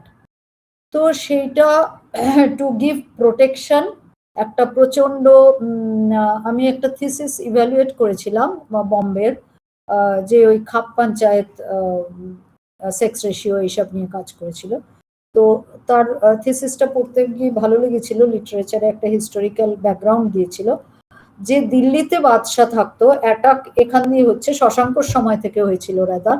তো সেই অবধি খবর পৌঁছে প্রোটেকশন দিতে দিতে গ্রামকে অর্ধেক লুট ইত্যাদি হয়ে যেত। সেটা তো আমরা দেখেছি, প্রথম দিকে তো লুট করে নিয়ে চলেই যেত, প্রথম দিকেই তো আর ইনভেট করে থাকতে আসেনি। তো তৈমুর লংটং ইত্যাদির ক্ষেত্রে যেটা আমরা দেখতে পাই মিডল এশিয়ান কান্ট্রিজের থেকে, তারাও নোম্যাডিক ট্রাইবই ছিল।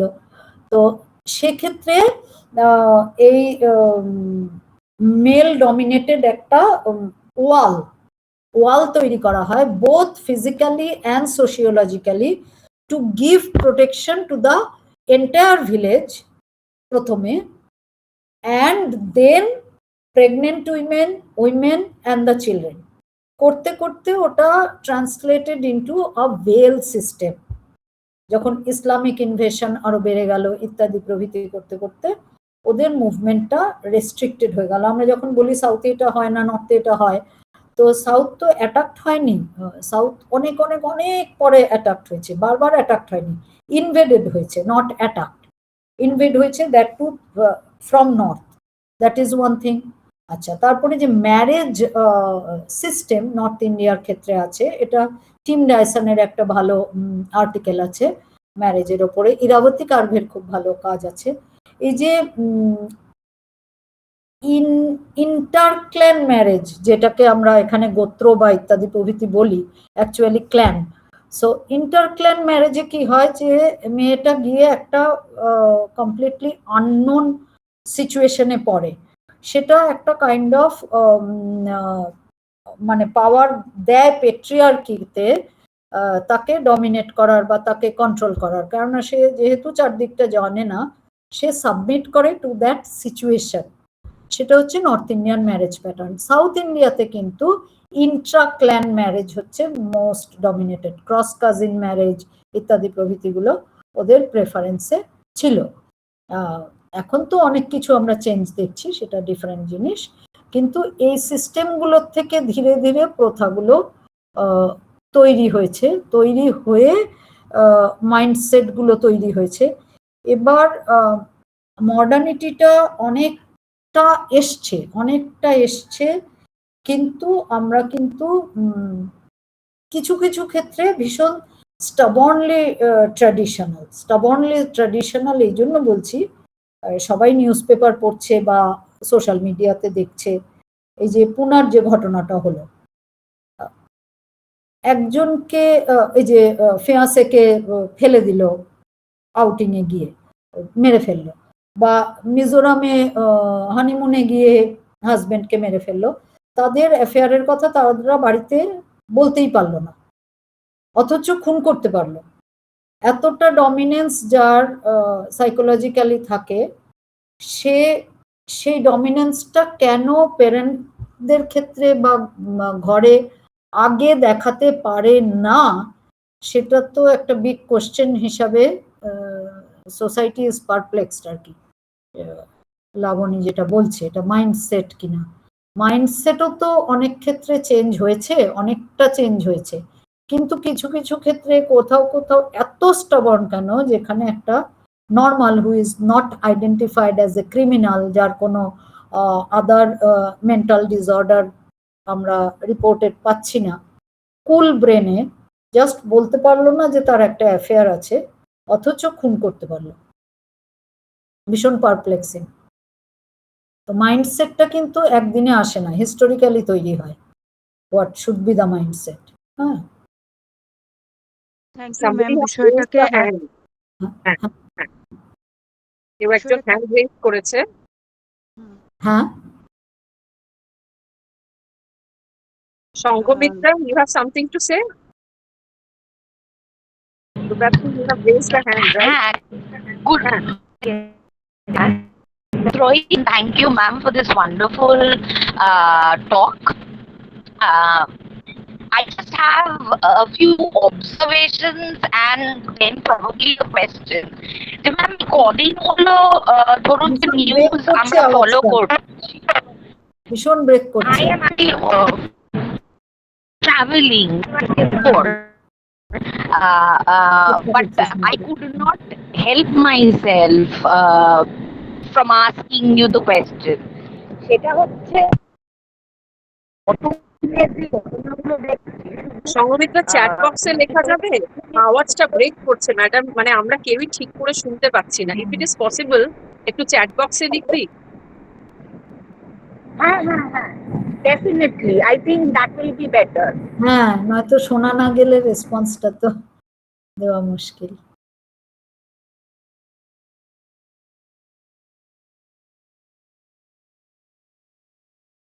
Any other question? By that time she writes.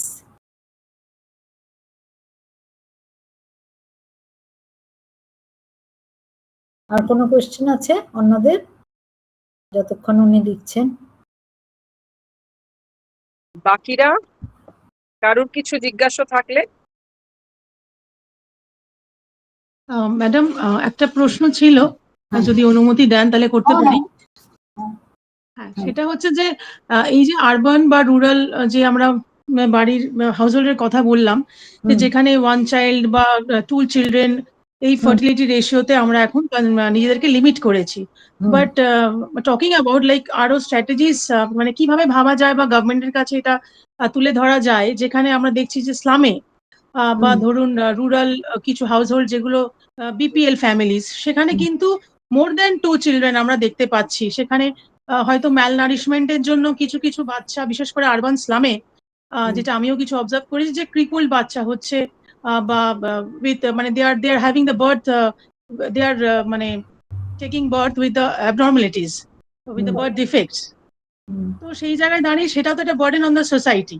তো সেই জায়গায় কিভাবে রিচ করা যায়, এবং এই জায়গায় গভর্নমেন্ট নতুন কি স্ট্র্যাটেজি ডেভেলপ করছে বা সেরকম প্ল্যান নিয়েছে, যে এই জায়গাটাতে এখনো তো অনেক অ্যাওয়ারনেস বা ধরুন বাকি আছে, বা ফ্যামিলি প্ল্যানিং মেজার্স আমরা জানি সবই আছে, কিন্তু সবই এডুকেটেড ফ্যামিলি বা সেই লেভেলের জন্য।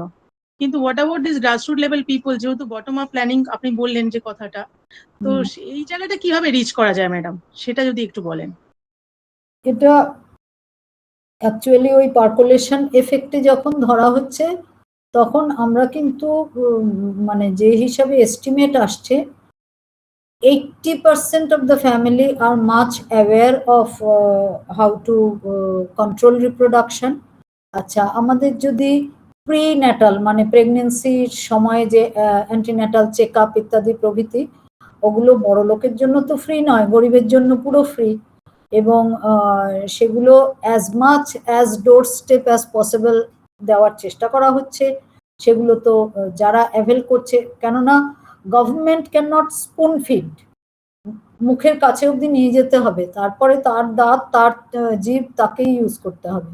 সেই দাঁত জিভ যারা ইউজ করতে চায় না, তারাই মাত্র খুব একটা minority section still are not getting antenatal care. আমাদের দেশে এখন এই কালকেই একটি জার্মান নিউজ পেপার থেকে এসেছিল ওই সেন্সাস নিয়ে পড়তে, যে এত বড় দেশে সেন্সাস কি করে করবে, চ্যালেঞ্জেস। তা আমি বললাম যে এত বড় দেশে 93-94% বার্থস are taking place in the institution, তো সেন্সাস তো খুব ছোট জিনিস। বার্থ তো কন্টিনিউয়াসলি হচ্ছে, বর্ষাকালে হচ্ছে, শীতকালে হচ্ছে, গ্রীষ্মকালে হচ্ছে, এবং খুব ক্রাইসিস মোমেন্টে হচ্ছে। একটা প্রেগনেন্ট উইমেন যাচ্ছে লাদাখের পাহাড়ে, অরুণাচলের ন্যাচারাল ব্রিজ ভেঙে পিএইচসিতে, কিন্তু হচ্ছে উই অ্যাচিভ দ্যাট। কখন কাকে অ্যাডমিট করাতে হবে, কি করাতে হবে, 24/7 পিএইচসি চালু করা হয়েছে ইমার্জেন্সি বার্থ কেয়ার দেওয়ার জন্য। এগুলো ধরেই নেওয়া হয়েছিল যে এগুলো না হলে ফার্টিলিটি কন্ট্রোল করা যাবে না। হেলদি বেবি ফার্স্টে প্যারেন্টসদের এনশিওর করতে হবে যে they will live long and they are healthy. তো তারপরেও যদি কেউ অ্যাভেল না করে, সেক্ষেত্রে এটা কিন্তু মানে চেষ্টা গভর্নমেন্টের দিক থেকে I don't see there is any lack, at least reproductive health এর ক্ষেত্রে। বাকি অনেক জিনিসেই পলিটিক্স আছে, বাড়ির টাকা গরিবের টাকা বড়লোক নিয়ে নিয়েছে, কিন্তু ম্যাটারনিটি হেলথের গরিবের টাকা বড়লোক গিয়ে পিএইচসিতে দেখানো শুরু করেছে, সেই রকম কেস কিছু শোনা যায়নি স্টিল টিল মানে নাও। কিন্তু তা সত্ত্বেও একটা সেকশনের ক্ষেত্রে পৌঁছানো যাচ্ছে না, সেটা একটা চ্যালেঞ্জ। সেটার জন্য এই যে মাতৃবন্দনা যোজনা ইত্যাদি প্রভৃতিগুলো যেগুলো রয়েছে, বা জননী সুরক্ষা যোজনা, এগুলোতে ইনসেন্টিভেরও ব্যবস্থা করা হয়েছে, যে টাকা তুমি পাবে, যতবার তুমি চেক আপে যাবে তুমি টাকা পাবে। এবং প্রথম একটা অ্যাচিভমেন্ট যেটা বলা হয়, যে বারবার যদি প্রেগনেন্সির শুরুর থেকেই একটা ডাক্তারের কন্ট্যাক্টে থাকে, মানে দে ডিসকাস, যেটা আমরা লিটারালি কিছুদিন আগে অবধি ভাবতাম যে it's a taboo, we should not discuss anything on reproduction, we should not discuss anything on pregnancy, সেই ট্যাবুটা মেজরিটি অফ দ্য জেনারেশনের ক্ষেত্রে ব্রেক হয়ে যাবে, কেননা ডাক্তারকে বারবার বলতে বলতে বলতে বলতে ওটা যে একটা না বলার মতন কিছু কথা যে কভার রেখেছিলাম সেটা চলে যাবে। তো ফলে যারা অ্যান্টিনেটাল কেয়ার নিতে যাচ্ছে তারা কিন্তু একদম ফার্স্ট চাইল্ড থেকেই কনভিন্স হয়ে যাচ্ছে যে they should limit the number of children. ঠিক আছে, তা সত্ত্বেও হ্যাঁ আই অ্যাকসেপ্ট খুব স্মল একটা section, again I am saying very stubborn. Yes, madam. ওইটুকু চ্যালেঞ্জ থাকছে। That we can understand. কেননা প্রেগনেন্সি নিউট্রিশনের জন্য যেরকম আইএফএ ট্যাবলেট নিয়ে আমার স্টুডেন্টরা যারা রিপ্রোডাক্টিভ হেলথে কাজ করেছে বা এই এনএফএইচএস এর লার্জ স্কেল সার্ভে ওরা কালেক্ট করে, তারপরে খায় না কেন না আইএফ এর সঙ্গে একটুখানি কনস্টিপেশন ইত্যাদি আনইজিনেস আসে তো প্রেগনেন্সির সময়, তো এ খায়নি ও খায়নি ওই জিনিসটা চলতেই থাকে গ্রামের মধ্যে বা স্লামের মধ্যে। অন্যের এক্সপিরিয়েন্সটা ইজ মোর ইম্পর্টেন্ট দ্যান মানে যেটাকে আমরা বলি যে সায়েন্টিফিক নলেজ। তো ওটা আশা করা হচ্ছে এডুকেশনের সাথে সাথে বাকিদের মধ্যেও এসে যাবে ধীরে ধীরে। পপুলেশনটা একটু স্লো হচ্ছে মেবি কিছুর ক্ষেত্রে, তো এইটুকুই। একটা কিছু মেসেজ এলো না? হ্যাঁ হ্যাঁ, ওই কোয়েশ্চেনটা এসছে ম্যাম, আপনি দেখবেন না, আমি রিড আউট করবো। আমি দেখছি কি আছে বড়। How will women participate in the workforce if child care abuse happens like Capgemini? What to do about mobile USG machines being used in rural areas? ART is providing sex selective embryo. What are the government do in this case? Laws are there, but how to implement? সেটাই তো আমি বললাম, how to implement the law is the challenge. সেই চ্যালেঞ্জটা তো এখনো overcome করতে পারছে না, কেননা ডাক্তারদের আমরা ধরতে পারছি না। সেটা ওয়েস্ট বেঙ্গল ছাড়া আর কে ভালো জানে? কেন ধরতে পারছি না সবাই জানে। Evidence tampering, bodily evidence tampering হচ্ছে স্মার্টেস্ট ওয়ে দে নো। উকিল বা যত ভালো ওয়েল রেড উকিলই হোক তার পক্ষে ওটা আর্গু করা অসম্ভব। Can there be an age appropriate and compulsory sex education at educational institute, and during prenatal checkup can there be a compulsory counseling? There are severe lack of awareness regarding thalassemia in North Bengal, and we can get students to come for awareness but we are still trying, so think compulsory counseling would be made mandatory. Thalassemia আমার study এরিয়াই না, সেটা নিয়ে আমি একটুও বলতে পারবো না। Child care abuse বলতে আমি ঠিক বুঝলাম না কথাটা। Participate in workforce if child care abuse, একটু যদি এক্সপ্লেন করেন ভালো হয়। ক্যাপজেমিনি আমি জানি না, কারণ চাইল্ড অ্যাবিউজ এগেইন আমি খুব বেশি চাইল্ড নিয়ে কাজ করিনি, অ্যাবিউজ নিয়ে, চাইল্ড হেলথ নিয়ে কাজ করেছি। Mobile USG machine being used in rural areas, হ্যাঁ ইউএসজি মেশিন ইউজ হয়। USG machine all pregnancy checkups আর রেজিস্টার্ড, প্রত্যেকটা রেজিস্ট্রেশন ফর্ম ফিল আপ করতে হয়। তো সেক্স সিলেকশন করা হয়নি সেটা ডিক্লেয়ার করা হয়, তারপরে কি করে চেক করা যায়? ইউএসজি মেশিন কিছু কিছু ক্ষেত্রে রুরাল এরিয়ায় মোবাইল ইউএসজি মেশিন ইউজ করা হয়। এটা কোশ্চেনটা কি বুঝলাম না। To do about mobile USG machine মানে কি করতে, হোয়াট টু ডু মানে কি? আরো বেশি চালানো উচিত না বন্ধ করে দেওয়া উচিত, সেটা বুঝলাম না। ART is providing sex selective embryo. Yes, ART is providing. সেইটার জন্য বেটি বাঁচাও এর মধ্যে কম্পোনেন্টের মধ্যে, যেটা আগে খালি সেক্স অ্যাবর্শন ছিল। একটু বেটার শোনা যাচ্ছে? কখনো আসছে কখনো ড্রপ করছে, শুনি। আমি এইটাই বলতে চাই চলে গেছে আওয়াজ, আওয়াজ নেই। নেটওয়ার্কটা খুব করছে আর কি। হ্যাঁ, চাইল্ড কেয়ার অ্যাবিউজটা বলতে পারলাম না ব্যাপারটা। তবে এআরটিটা করছে বলে যেটা ইউএসজি পিসিপিএনডিটি অ্যাক্ট যেটা ছিল, সেটা ছিল তো প্রিন্যাটাল সেক্স ডিটারমিনেশন, সেটাকে এআরটি গুলোকে অ্যাড করা হয়েছে, যে এআরটির সময়ও করা হবে না। আচ্ছা, এবার যখন ইয়ের মধ্যে দিয়ে যাওয়া হয় এআরটি, সরি ম্যাম, আমার একটুখানি ডিসকানেক্টেড হয়ে গেছিলাম। ম্যাম এখন কি একটু বেটার শোনা যাচ্ছে? হ্যাঁ হ্যাঁ শোনা যাচ্ছে, আবার ডিসকন্টিনিউ হয়েও যাবে। ম্যাম ওই ফার্স্ট কোয়েশ্চেনটা যেটা, সেটা হচ্ছে যে অনেক মহিলাই আছে যারা post child birth they would like to come back to the workforce, but India has a very weak child care and child care infrastructure. এই পুনে বা কোথাও একটা Capgemini they had a child care centre, যেখানে দেখা গেছে যে ওই the ayahs were abusing the children.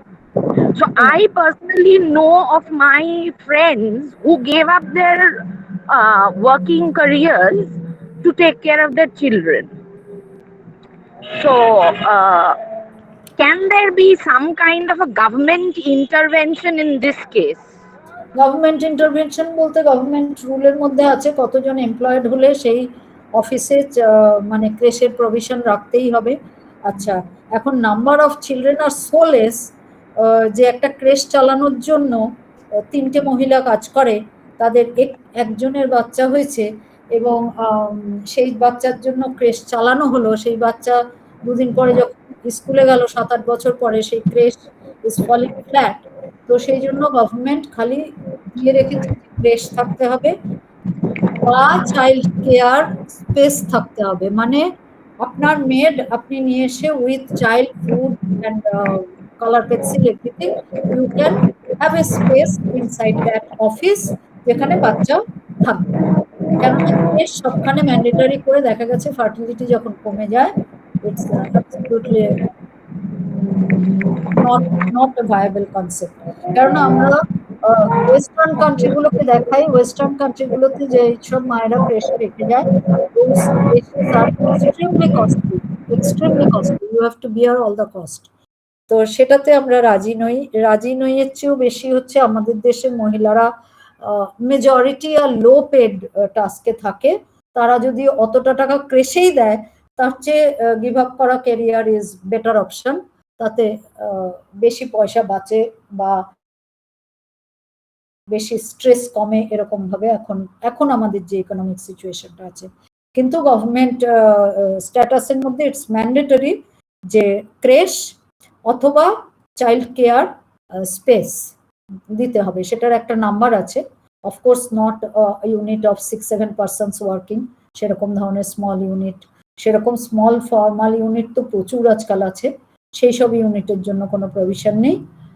কিন্তু এক্সাক্ট নাম্বার আমি বলতে পারছি না, বোধহয় এটা হচ্ছে 60 or 70 পার্সনস যদি এমপ্লয়েড থাকে, এরকম একটা কিছু আছে, সেখানে স্পেস প্রোভাইড করতে হবে, যেখানে parent will arrange the care giver, কিন্তু স্পেসটা অফিসিয়াল স্পেস, সেইটা করা হয়েছে। উপস্থিত অডিয়েন্সের মধ্যে ম্যামকে যদি কেউ প্রশ্ন করতে চান, প্লিজ প্রশ্ন করুন। মানে কোঅপারেটিভ সিস্টেমে যদি এটা করা যেত আর কি। হ্যাঁ, এসে I am child free, so I don't have any idea, but যদি একটা কোঅপারেটিভ সিস্টেমে চাইল্ড কেয়ার প্রোভাইড করা যেত ওয়ার্কিং মাদারদেরকে। না, কোঅপারেটিভের জন্য তো গভর্নমেন্ট ইন্টারভেনশনের দরকার নেই, নিজেরা করাই যায়। শিবপ্রসাদের সিনেমা তো দেখিয়ে দিল ওল্ড এজ কেয়ার, কোন সিনেমাটা জানি, মা বাবাদের নিয়ে এসে কোঅপারেটিভ চালু করে দিল। কোঅপারেটিভের জন্য সবসময় গভর্নমেন্ট নট তো দরকার নেই, ইনফর্মাল তো একটা মেথড আমি ডেভেলপ করতে চাই, তো নিজের থেকে ইনিশিয়েটিভ নিতে হয়, নেওয়ার পরে কোঅপারেটিভ একজন যদি করে দেখায়, কোনো একটা জায়গায় সাকসেসফুল হয়, তাহলে ইট ইজ ওয়েলকাম। সবকিছু তো গভর্নমেন্টের ইন্টারভেনশন উচিত না। পরে এক সময় সেটাই আমাদের ভীষণ বেশি stringent মনে হতে থাকবে। Cooperative তো খুব scale, প্রথম প্রথম ইনিশিয়েশনটা আমুলকে আজকে আমরা যা দেখছি, আমুল তো 1960s সেটা ছিল না যখন কোঅপারেটিভটা এস্টাবলিশ হয়েছিল। 20-25 জন 30 জন দুধওয়ালা মিলে হয়েছিল। তো ইনিশিয়েশনটা তো স্মল স্কেল, সেটা তো করা যেতেই পারে। পরে if that model works, government will adopt that model and will replicate.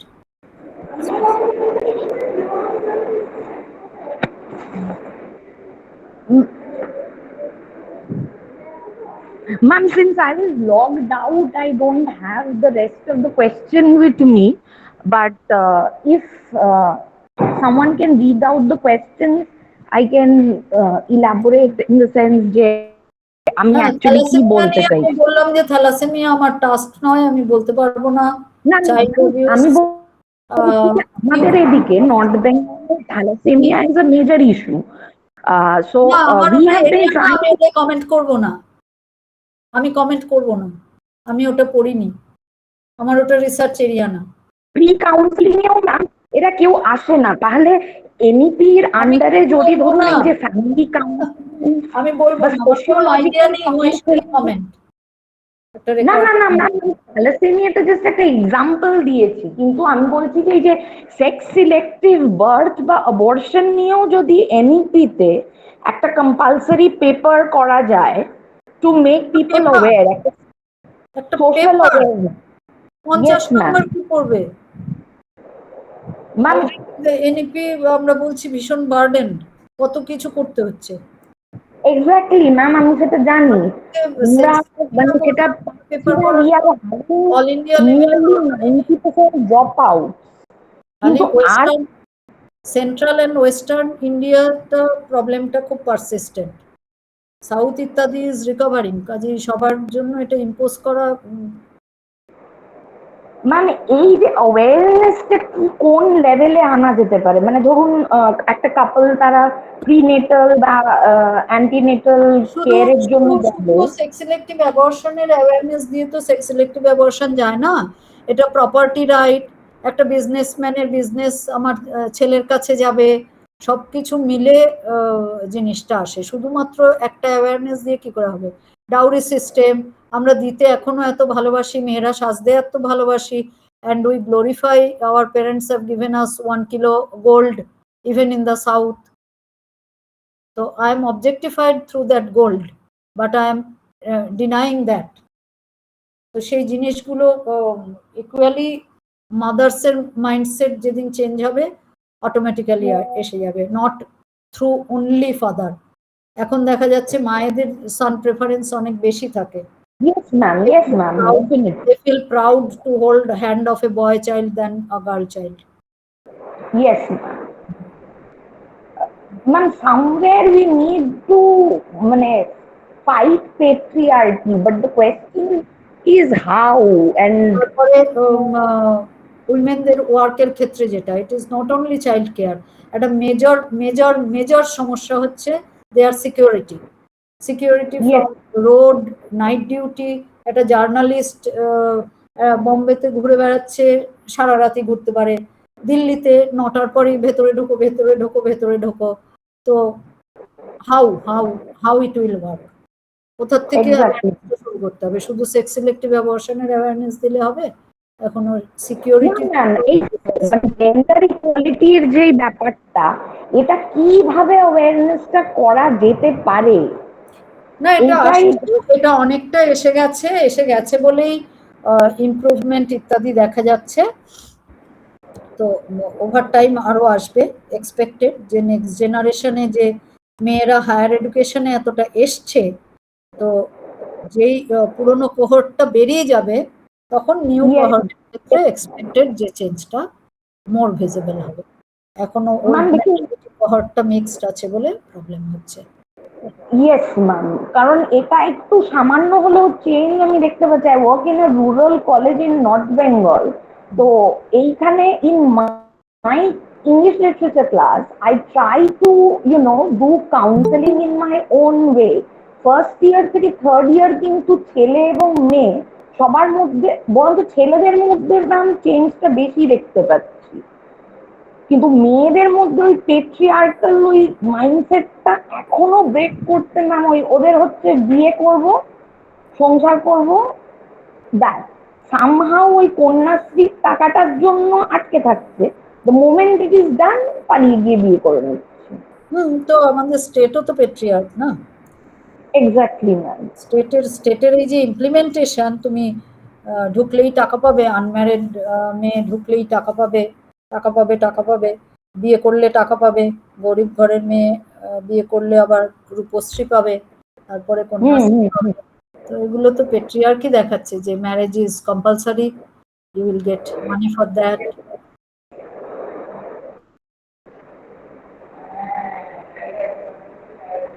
Policy changes এবং সোশ্যাল চেঞ্জেস মারাত্মক দরকার। Is there any other question? আর যদি প্রশ্ন না থাকে তাহলে আমি দীপ্তিকে বলবো to deliver the vote of thanks. Thank you ma'am.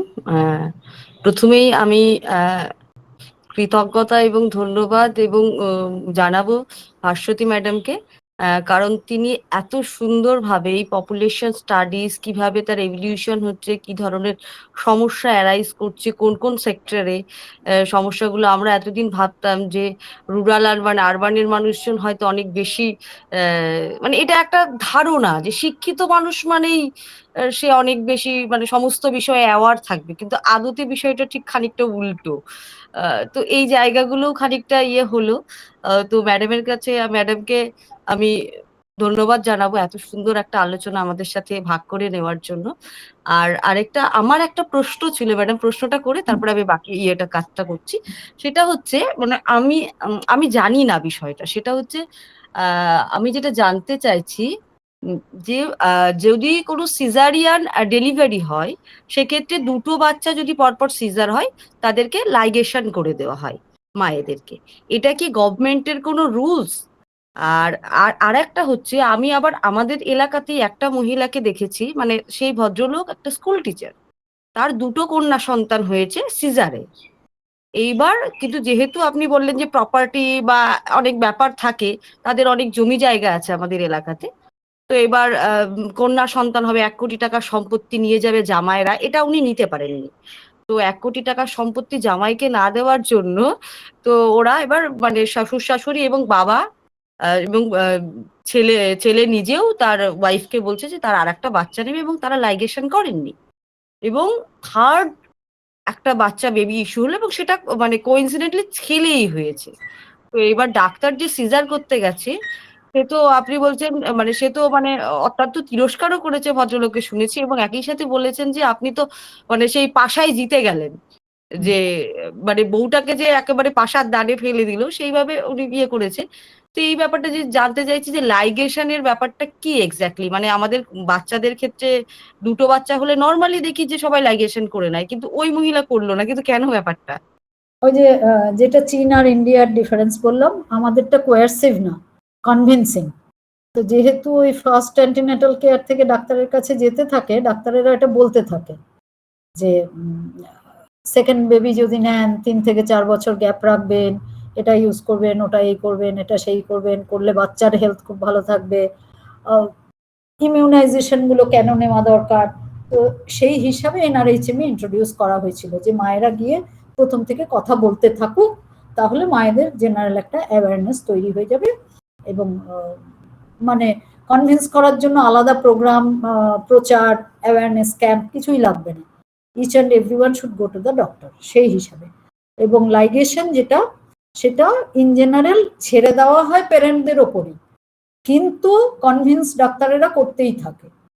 কিন্তু যাদের শুধুমাত্র কন্যা সন্তান, তারা কনভিন্সড হন না। ওই এক্স্যাক্টলি প্রপার্টি অ্যাক্ট তো চেঞ্জ হয়ে যায়, মাইন্ডসেট কি চেঞ্জ হয়? অ্যাক্ট হচ্ছে ছেলে মেয়ে ইকুয়াল পাবে, এই হবে, কিন্তু জামাই নিয়ে চলে যাবে, সেটা তো হবে না। আমার বংশ বলে একটা ব্যাপার আছে, বংশে তো রইল না। সেই সব জিনিসগুলো তো অনেক বেশি ডিপ রুটেড, যেগুলো 2,500-3,000 বছর ধরে তৈরি হয়েছে, সেটা একটা পলিসি এসে 16, 17, 18 বছরে চেঞ্জ করে দেবে, সেটা তো হতে পারে না। তাতেও আমরা ফার্টিলিটি ট্রানজিশনটা ভীষণ কুইক অ্যাচিভ করেছি বলে এই মিসম্যাচটা দেখা যাচ্ছে। ইউরোপে সেইটা বারবার আমি বলছি যে অর্গানিক্যালি গ্রো করিনি আমরা, কিছু জিনিস তাড়াতাড়ি অ্যাচিভ করেছি, কিন্তু সোশ্যাল অ্যান্ড ইকোনমিক ডেভেলপমেন্ট কোনোটাই অত তাড়াতাড়ি হয় না। সেই করে তো লাইগেশনটা কম্পালসারি না, সাজেস্টিভ, কিন্তু কনভিন্সড হয়ে যায় মা বাবারা যদি একটা ছেলে বাচ্চা হয়ে যায়। প্রথমটা Okay. হয়ে গেলে প্রথমটাতেই চলে যায়। আচ্ছা আচ্ছা ম্যাডাম, আর একটা জিনিস মানে আমি এটা আমার ঠিক পরিষ্কার ধারণা নেই, সেটা হচ্ছে মানে শীত প্রধান এলাকাতে কি বাচ্চা কনসিভ করার ক্ষমতা মানে ইয়েটা কি কম থাকে? আর আমাদের ভারতবর্ষ ওভার পপুলেটেড, মানে যেহেতু এটা গ্রীষ্ম প্রধান এবং এর আবহাওয়া অ্যাটমসফিয়ার একটা বিশাল চেঞ্জ হয় আবহাওয়ার, তো এই কারণেই কি মানে বিদেশি রাষ্ট্রগুলো বেশিরভাগ শীত প্রধান রাষ্ট্রের পপুলেশন গ্রোথ অনেক লো, আমাদের মতো বা গ্রীষ্ম প্রধান রাষ্ট্রগুলোর ক্ষেত্রে মানে এটা কি আবহাওয়ার কোনো একটা ফ্যাক্টর করে, কাজ করে? আচ্ছা, এই জিনিসটা নিয়ে খুব কম কাজ হয়েছে। কাজ কেন কম হয়েছে?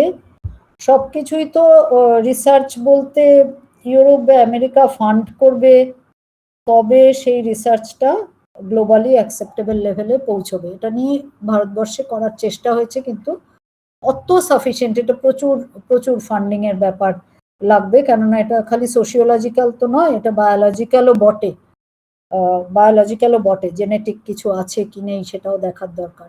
কিন্তু Europe and America do not accept this proposition. In general যারা ইকোলজিক্যাল পার্সপেক্টিভ দিয়ে যায় বা জিওগ্রাফিক্যাল ডিটারমিনেশন দিয়ে যায়, তারা যেটা বলে যে শীত প্রধান দেশে ইট ইজ নট দ্যাট ওদের বাচ্চা প্রডিউস করার ক্ষমতা কম, for a major part of the year they live in a very uncomfortable situation. হ্যাঁ, যেই সময় হয়তো মেল ফিমেল ইন্টারাকশন, ইন্টারকোর্স ইত্যাদিগুলো ভীষণ রেস্ট্রিক্টেড থাকে, যতদিন পর্যন্ত এই আর্টিফিশিয়াল টেম্পারেচার কেয়ারটা বা সেন্ট্রাল হিটিং, সেন্ট্রাল কুলিং ইত্যাদি প্রভৃতিগুলো আসেনি। By that time, their practice was already established at low level. Tropical, you are very right, and it's very nice observation. Tropical country, maximum tropical country কিন্তু fertility high. কেননা majority of the time the interaction can take place. Thank you ma'am, এত সুন্দর একটা মনোগ্রাহী আলোচনা আমাদের শোনানোর জন্য। আমি এবার কৃতজ্ঞতা জ্ঞাপন করব আমাদের ডায়মন্ড হারবার মহিলা বিশ্ববিদ্যালয়ের সম্মানীয় উপাচার্য ম্যাডামকে, এবং একই সাথে কৃতজ্ঞতা জ্ঞাপন করব আমাদের রেজিস্ট্রার স্যার, ফাইন্যান্স অফিসার এবং অন্যান্য অফিসারদের, প্রশাসনিক ক্ষেত্রে যারা তাদের দায়িত্ব এবং কর্তব্য অত্যন্ত নিষ্ঠার সাথে পালন করছেন এবং আমাদের প্রতিনিয়ত উৎসাহিত করে চলেছেন এই ধরনের গবেষণামূলক আলোচনা চক্রের আয়োজনের জন্য, যাতে অন্তত আমাদের মাথার ইনস্টিংক্ট গুলো আস্তে আস্তে খুলতে থাকে এবং আমরা যাতে আরো আমরা সুন্দর পৃথিবীর দিকেও এগোতে পারি এবং ভাবনা চিন্তারও যাতে স্বচ্ছতা হয়। এবং ফাইনালি যে কৃতজ্ঞতা জ্ঞাপন করব আমাদের বিভাগীয় প্রধান ত্রয়ী সিনহা ম্যাডামকে, এবং এছাড়াও অন্যান্য সহকারী যে ফ্যাকাল্টি রয়েছে তাদের প্রত্যেককে, কারণ আমাদের প্রত্যেক টিচার ভীষণভাবে আগ্রহী এবং আমাদের কাছে সবসময় চেষ্টা করেন তারা যে এরকম একটা আলোচনা সেমিনার প্রত্যেক মাসেই মোটামুটি আমাদের নিয়মিত হয় একটা দুটো। তো এটার মাধ্যমে আমাদের এই মেয়েদের ক্ষেত্রে আমার মনে হয় ভীষণ একটা উপকার হয়। আর আমাদের ইউনিভার্সিটির, প্রথম কথা আমাদের ইউনিভার্সিটির যদি অবস্থানটা দেখি, সেই অবস্থানটা এমন একটা বেল্টে, এবং সেখানে যারা পড়াশুনো করে এবং তাদের যদি মানে আর্থসামাজিক অবস্থা বা সামাজিক অবস্থান যদি দেখি, সেই জায়গায় দাঁড়িয়ে এই ধরনের আলোচনা মেয়েদের মনে অনেক প্রশ্নের সঞ্চার করে। তারাও আমার মনে হয় ধীরে ধীরে এই পেট্রিয়ার্কাল সিস্টেমটাকে তাদের বাড়িতে গিয়েও অন্তত ভাঙতে না পারলেও আঘাত করতে পারছে। এই জায়গাটা খুব দারুণ কাজ করছেন আমাদের ম্যাডামরা। এই বলে আমি কৃতজ্ঞতা জ্ঞাপন। একদমই তাই, একদমই তাই। এই জায়গাটা আমাদের আমি ডায়মন্ড হারবার, আমি আমার বেসিক্যালি আমার বাড়ি হচ্ছে নদিয়াতে, আমি কল্যাণী ইউনিভার্সিটিতে পড়েছি, মানে আমার 10 বছর প্রায় 10 বছর প্রায় 7-8 বছর কল্যাণীতে পড়া, কিন্তু কখনো আমি এই ধরনের ইনিশিয়েটিভ দেখিনি, মানে আমি পড়াকালীন হয়নি অন্তত। মানে এইরকম পেট্রিয়ার্কালকে চেঞ্জ মানে অ্যাট্রাক্ট করা, বা এই যে নানান রকম আলোচনার মাধ্যমে আমাদের যে সমৃদ্ধ যাপন করা, মানে প্রশ্ন করা সোসাইটিকে, এই ধরনের ইনিশিয়েটিভ আমি খুব একটা পাইনি। কিন্তু এই ডায়মন্ড হারবার এসে আমার মনে হয় আমার নিজের সত্তাকেও প্রশ্নের মুখে ফেলেছিল ইউনিভার্সিটি এই সমস্ত আলোচনা চক্রের মাধ্যমে। নতুন করে ভাবতে শিখেছি পৃথিবীকে, নিজেকে, জীবনকে, যাপনকে, সমাজকে। Thank you ma'am. এই বলে ম্যাডাম আমি আমার আলোচনা এখানে কখনো শেষ করছি। হ্যাঁ, অনেক যদি অনলাইন ধন্যবাদ। সম্ভব হয়। খুব ভালো একটা ইন্টারঅ্যাক্টিভ সেশন হলো। লাস্ট একটা কথা বলে আমি শেষ করি। আমি রিসেন্টলি একটু সক্রেটিস পড়েছি আর কি। তো সক্রেটিস বিষ যখন খাচ্ছিলেন তখন উনি বললেন যে সব জীবনের একটা উদ্দেশ্য থাকা দরকার, life should have a purpose. এবং আমি সেই পারপাসটা অ্যাচিভ করেছি। আমি আমার ছাত্রছাত্রীদের প্রশ্ন করা শিখিয়ে গেছি। তো শিক্ষক হিসাবে আমাদের দীপ্তি যেভাবে বললেন ওনার কথাটা, যে আমরা যদি ছাত্রছাত্রীদের প্রশ্ন করা শিখিয়ে যেতে পারি, বা আমরা নিজেরাও কন্টিনিউয়াসলি প্রশ্ন করতে থাকি যে আর কিভাবে পৌঁছানো যায় আর একটু ডিপে। ওপরটা সুপারফিশিয়াল ব্যাপারটা তো পৌঁছেইছে, গভর্নমেন্ট তার নিচেও অনেকটা পৌঁছেছে, কিন্তু খুব ডিপ রুটেড যে পেট্রিয়ার্কি সেটা কিন্তু ইউরোপেও আছে। আমি ওদেরকে মোটেই অ্যাকসেপ্ট করি না যে ওখানে পেট্রিয়ার্কি নেই, ভেরি মাচ আছে। আমেরিকায় তো অসম্ভব বেশি আছে, আমাদের দেশের চেয়েও বেশি আছে। তো কাজেই সেটা যদি আমরা করতে পারি তাহলে শিক্ষক হিসাবে আমরা কিছুটা সার্থক। ছাত্রছাত্রীরা যদি বাড়ি গিয়ে 2-4টি প্রশ্নও করতে পারে কিছু অভ্যাসকে। তো অনেক ধন্যবাদ। এর পরের বার যখন কলকাতায় যাব অবশ্যই যাব। আমি অলরেডি ভিজিট করেছিলাম, শোভন ডেকেছিল, খুব বড় ইউনিভার্সিটি, সুন্দর ইন্টারাকশন হয়েছিল। ঠিক আছে, রাখি তাহলে, বেরোই। হ্যাঁ হ্যাঁ হ্যাঁ, হ্যাঁ, এক্সিট করি। ধন্যবাদ। ওকে, ধন্যবাদ। চেঞ্জ হবে, অটোমেটিক্যালি এসে যাবে, নট থ্রু অনলি ফাদার। এখন দেখা যাচ্ছে মায়েদের সান প্রেফারেন্স অনেক বেশি থাকে। Yes, ma'am. Yes, ma'am. Definitely. They feel proud to hold hand of a boy child than a girl child. Yes, ma'am. Ma'am, somewhere we need to fight patriarchy, but the question is how and তারপরে উইমেনদের ওয়ার্কের ক্ষেত্রে যেটা, it is not only child care, একটা major সমস্যা হচ্ছে their security from road, night duty. একটা journalist বোম্বেতে ঘুরে বেড়াচ্ছে, সারা রাতি ঘুরতে পারে, দিল্লিতে 9টার পরেই ভেতরে ঢোকো। তো হাউ ইট উইল ওয়ার্ক? কোথা থেকে শুরু করতে হবে? শুধু সেক্স সিলেক্টিভ অ্যাবর্শনের অ্যাওয়ারনেস দিলে হবে? এখনো সিকিউরিটি, জেন্ডার ইকুয়ালিটির যে ব্যাপারটা, এটা কিভাবে অ্যাওয়ারনেসটা করা যেতে পারে? না, এটা অনেকটা এসে গেছে বলেই ইমপ্রুভমেন্ট ইত্যাদি দেখা যাচ্ছে। তো ওভার টাইম আরো আসবে, এক্সপেক্টেড, যে নেক্সট জেনারেশনে যে মেয়েরা হায়ার এডুকেশনে এতটা এসছে, তো যেই পুরনো কোহর্টটা বেরিয়ে যাবে তখন নিউ কোহর্টের ক্ষেত্রে এক্সপেক্টেড যে চেঞ্জটা মোর ভিজিবল হবে। এখনো কোহর্টটা মিক্সড আছে বলে প্রবলেম হচ্ছে। ইয়েস ম্যাম, কারণ দরকার। Is there any other question? আর যদি প্রশ্ন না থাকে তাহলে আমি দীপ্তিকে বলবো to deliver the vote of thanks. Thank you ma'am.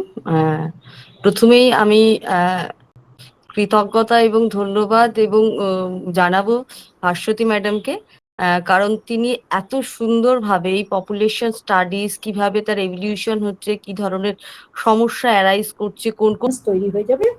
এবং মানে কনভিন্স করার জন্য আলাদা প্রোগ্রাম, প্রচার, অ্যাওয়ারনেস ক্যাম্প কিছুই লাগবে না। Each and everyone should go to the doctor সেই হিসাবে।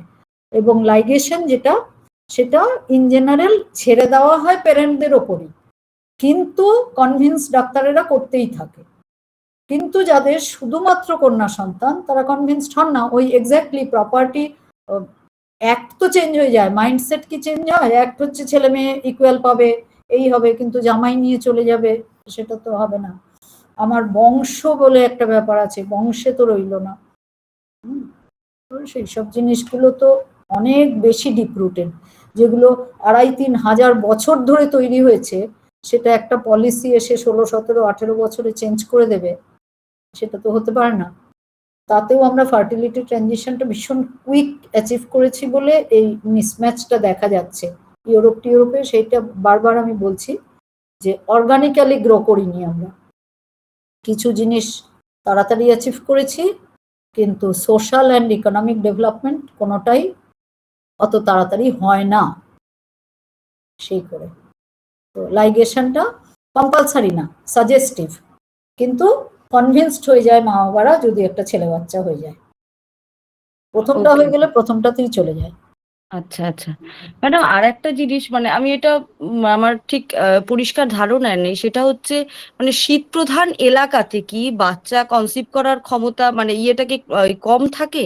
আর আমাদের ভারতবর্ষ ওভার পপুলেটেড, মানে যেহেতু এটা গ্রীষ্ম প্রধান এবং এর আবহাওয়া অ্যাটমসফিয়ার একটা বিশাল চেঞ্জ হয় আবহাওয়ার, তো এই কারণেই কি মানে বিদেশি রাষ্ট্রগুলো বেশিরভাগ শীত প্রধান রাষ্ট্রের পপুলেশন গ্রোথ অনেক লো, আমাদের মতো বা গ্রীষ্ম প্রধান রাষ্ট্রগুলোর ক্ষেত্রে এটা কি আবহাওয়ার কোনো একটা ফ্যাক্টর করে, কাজ করে? আচ্ছা, এই জিনিসটা নিয়ে খুব কম কাজ হয়েছে। কাজ কেন কম হয়েছে? সবকিছুই তো রিসার্চ বলতে ইউরোপ বা আমেরিকা ফান্ড করবে, তবে সেই রিসার্চটা গ্লোবালি অ্যাকসেপ্টেবল লেভেলে পৌঁছবে। এটা নিয়ে ভারতবর্ষে করার চেষ্টা হয়েছে, কিন্তু অত সাফিসিয়েন্ট, এটা প্রচুর প্রচুর ফান্ডিং এর ব্যাপার লাগবে, কেননা এটা খালি সোশিওলজিক্যাল তো নয়, এটা বায়োলজিক্যালও বটে। জেনেটিক কিছু আছে কি নেই সেটাও দেখার দরকার। কিন্তু Europe and America do not accept this proposition. In general যারা ইকোলজিক্যাল পার্সপেক্টিভ দিয়ে যায় বা জিওগ্রাফিক্যাল ডিটারমিনেশন দিয়ে যায়, তারা যেটা বলে যে শীত প্রধান দেশে ইট ইজ নট দ্যাট ওদের বাচ্চা প্রডিউস করার ক্ষমতা কম, for a major part of the year they live in a very uncomfortable situation. হ্যাঁ, যেই সময় হয়তো মেল ফিমেল ইন্টারাকশন, ইন্টারকোর্স ইত্যাদিগুলো ভীষণ রেস্ট্রিক্টেড থাকে, যতদিন পর্যন্ত এই আর্টিফিশিয়াল টেম্পারেচার কেয়ারটা বা সেন্ট্রাল হিটিং, সেন্ট্রাল কুলিং ইত্যাদি প্রভৃতিগুলো আসেনি। By that time their practice was already established at low level. Tropical, you are very right and it's very nice observation. Tropical country, maximum tropical country কিন্তু fertility high. কেননা majority of the time the interaction can take place. Thank you ma'am, এত সুন্দর একটা মনোগ্রাহী আলোচনা আমাদের শোনানোর জন্য। আমি এবার কৃতজ্ঞতা জ্ঞাপন করব আমাদের ডায়মন্ড হারবার মহিলা বিশ্ববিদ্যালয়ের সম্মানীয় উপাচার্য ম্যাডামকে, এবং একই সাথে কৃতজ্ঞতা জ্ঞাপন করব আমাদের রেজিস্ট্রার স্যার, ফাইন্যান্স অফিসার এবং অন্যান্য অফিসারদের, প্রশাসনিক ক্ষেত্রে যারা তাদের দায়িত্ব এবং কর্তব্য অত্যন্ত নিষ্ঠার সাথে পালন করছেন এবং আমাদের প্রতিনিয়ত উৎসাহিত করে চলেছেন এই ধরনের গবেষণামূলক আলোচনা চক্রের আয়োজনের জন্য, যাতে অন্তত আমাদের মাথার ইনস্টিংক্ট গুলো আস্তে আস্তে খুলতে থাকে এবং আমরা যাতে আরো আমরা সুন্দর পৃথিবীর দিকেও এগোতে পারি এবং ভাবনা চিন্তারও যাতে স্বচ্ছতা হয়। এবং ফাইনালি যে কৃতজ্ঞতা জ্ঞাপন করব আমাদের বিভাগীয় প্রধান ত্রয়ী সিনহা ম্যাডামকে এবং এছাড়াও অন্যান্য সহকারী যে ফ্যাকাল্টি রয়েছে তাদের প্রত্যেককে, কারণ আমাদের প্রত্যেক টিচার ভীষণভাবে আগ্রহী এবং আমাদের কাছে সবসময় চেষ্টা করেন তারা যে এরকম একটা আলোচনা সেমিনার প্রত্যেক মাসেই মোটামুটি আমাদের নিয়মিত হয় একটা দুটো, তো এটার মাধ্যমে আমাদের এই মেয়েদের ক্ষেত্রে আমার মনে হয় ভীষণ একটা উপকার হয়। আর আমাদের ইউনিভার্সিটির, প্রথম কথা আমাদের ইউনিভার্সিটির যদি অবস্থানটা দেখি, সেই অবস্থানটা এমন একটা বেল্টে এবং সেখানে যারা পড়াশুনো করে এবং তাদের যদি মানে আর্থসামাজিক অবস্থা বা সামাজিক অবস্থান যদি দেখি, সেই জায়গায় দাঁড়িয়ে এই ধরনের আলোচনা মেয়েদের মনে অনেক প্রশ্নের সঞ্চার করে। তারাও আমার মনে হয় ধীরে ধীরে এই পেট্রিয়ার্কাল সিস্টেমটাকে তাদের বাড়িতে গিয়েও অন্তত ভাঙতে না পারলেও আঘাত করতে পারছে। এই জায়গাটা খুব কোশ্চেন করতে পারে, দারুণ কাজ করছেন আমাদের ম্যাডামরা, এই বলে আমি প্রশ্ন কৃতজ্ঞতা তোলা। জ্ঞাপন। একদমই তাই, একদমই তাই। এই জায়গাটা আমাদের, আমি ডায়মন্ড হারবার, আমি আমার বেসিক্যালি আমার বাড়ি হচ্ছে নদিয়াতে, আমি কল্যাণী ইউনিভার্সিটিতে পড়েছি, মানে আমার 10 বছর প্রায় 10 বছর প্রায় 7-8 বছর কল্যাণীতে পড়া, কিন্তু কখনো আমি এই ধরনের ইনিশিয়েটিভ দেখিনি, মানে আমি পড়াকালীন হয়নি অন্তত।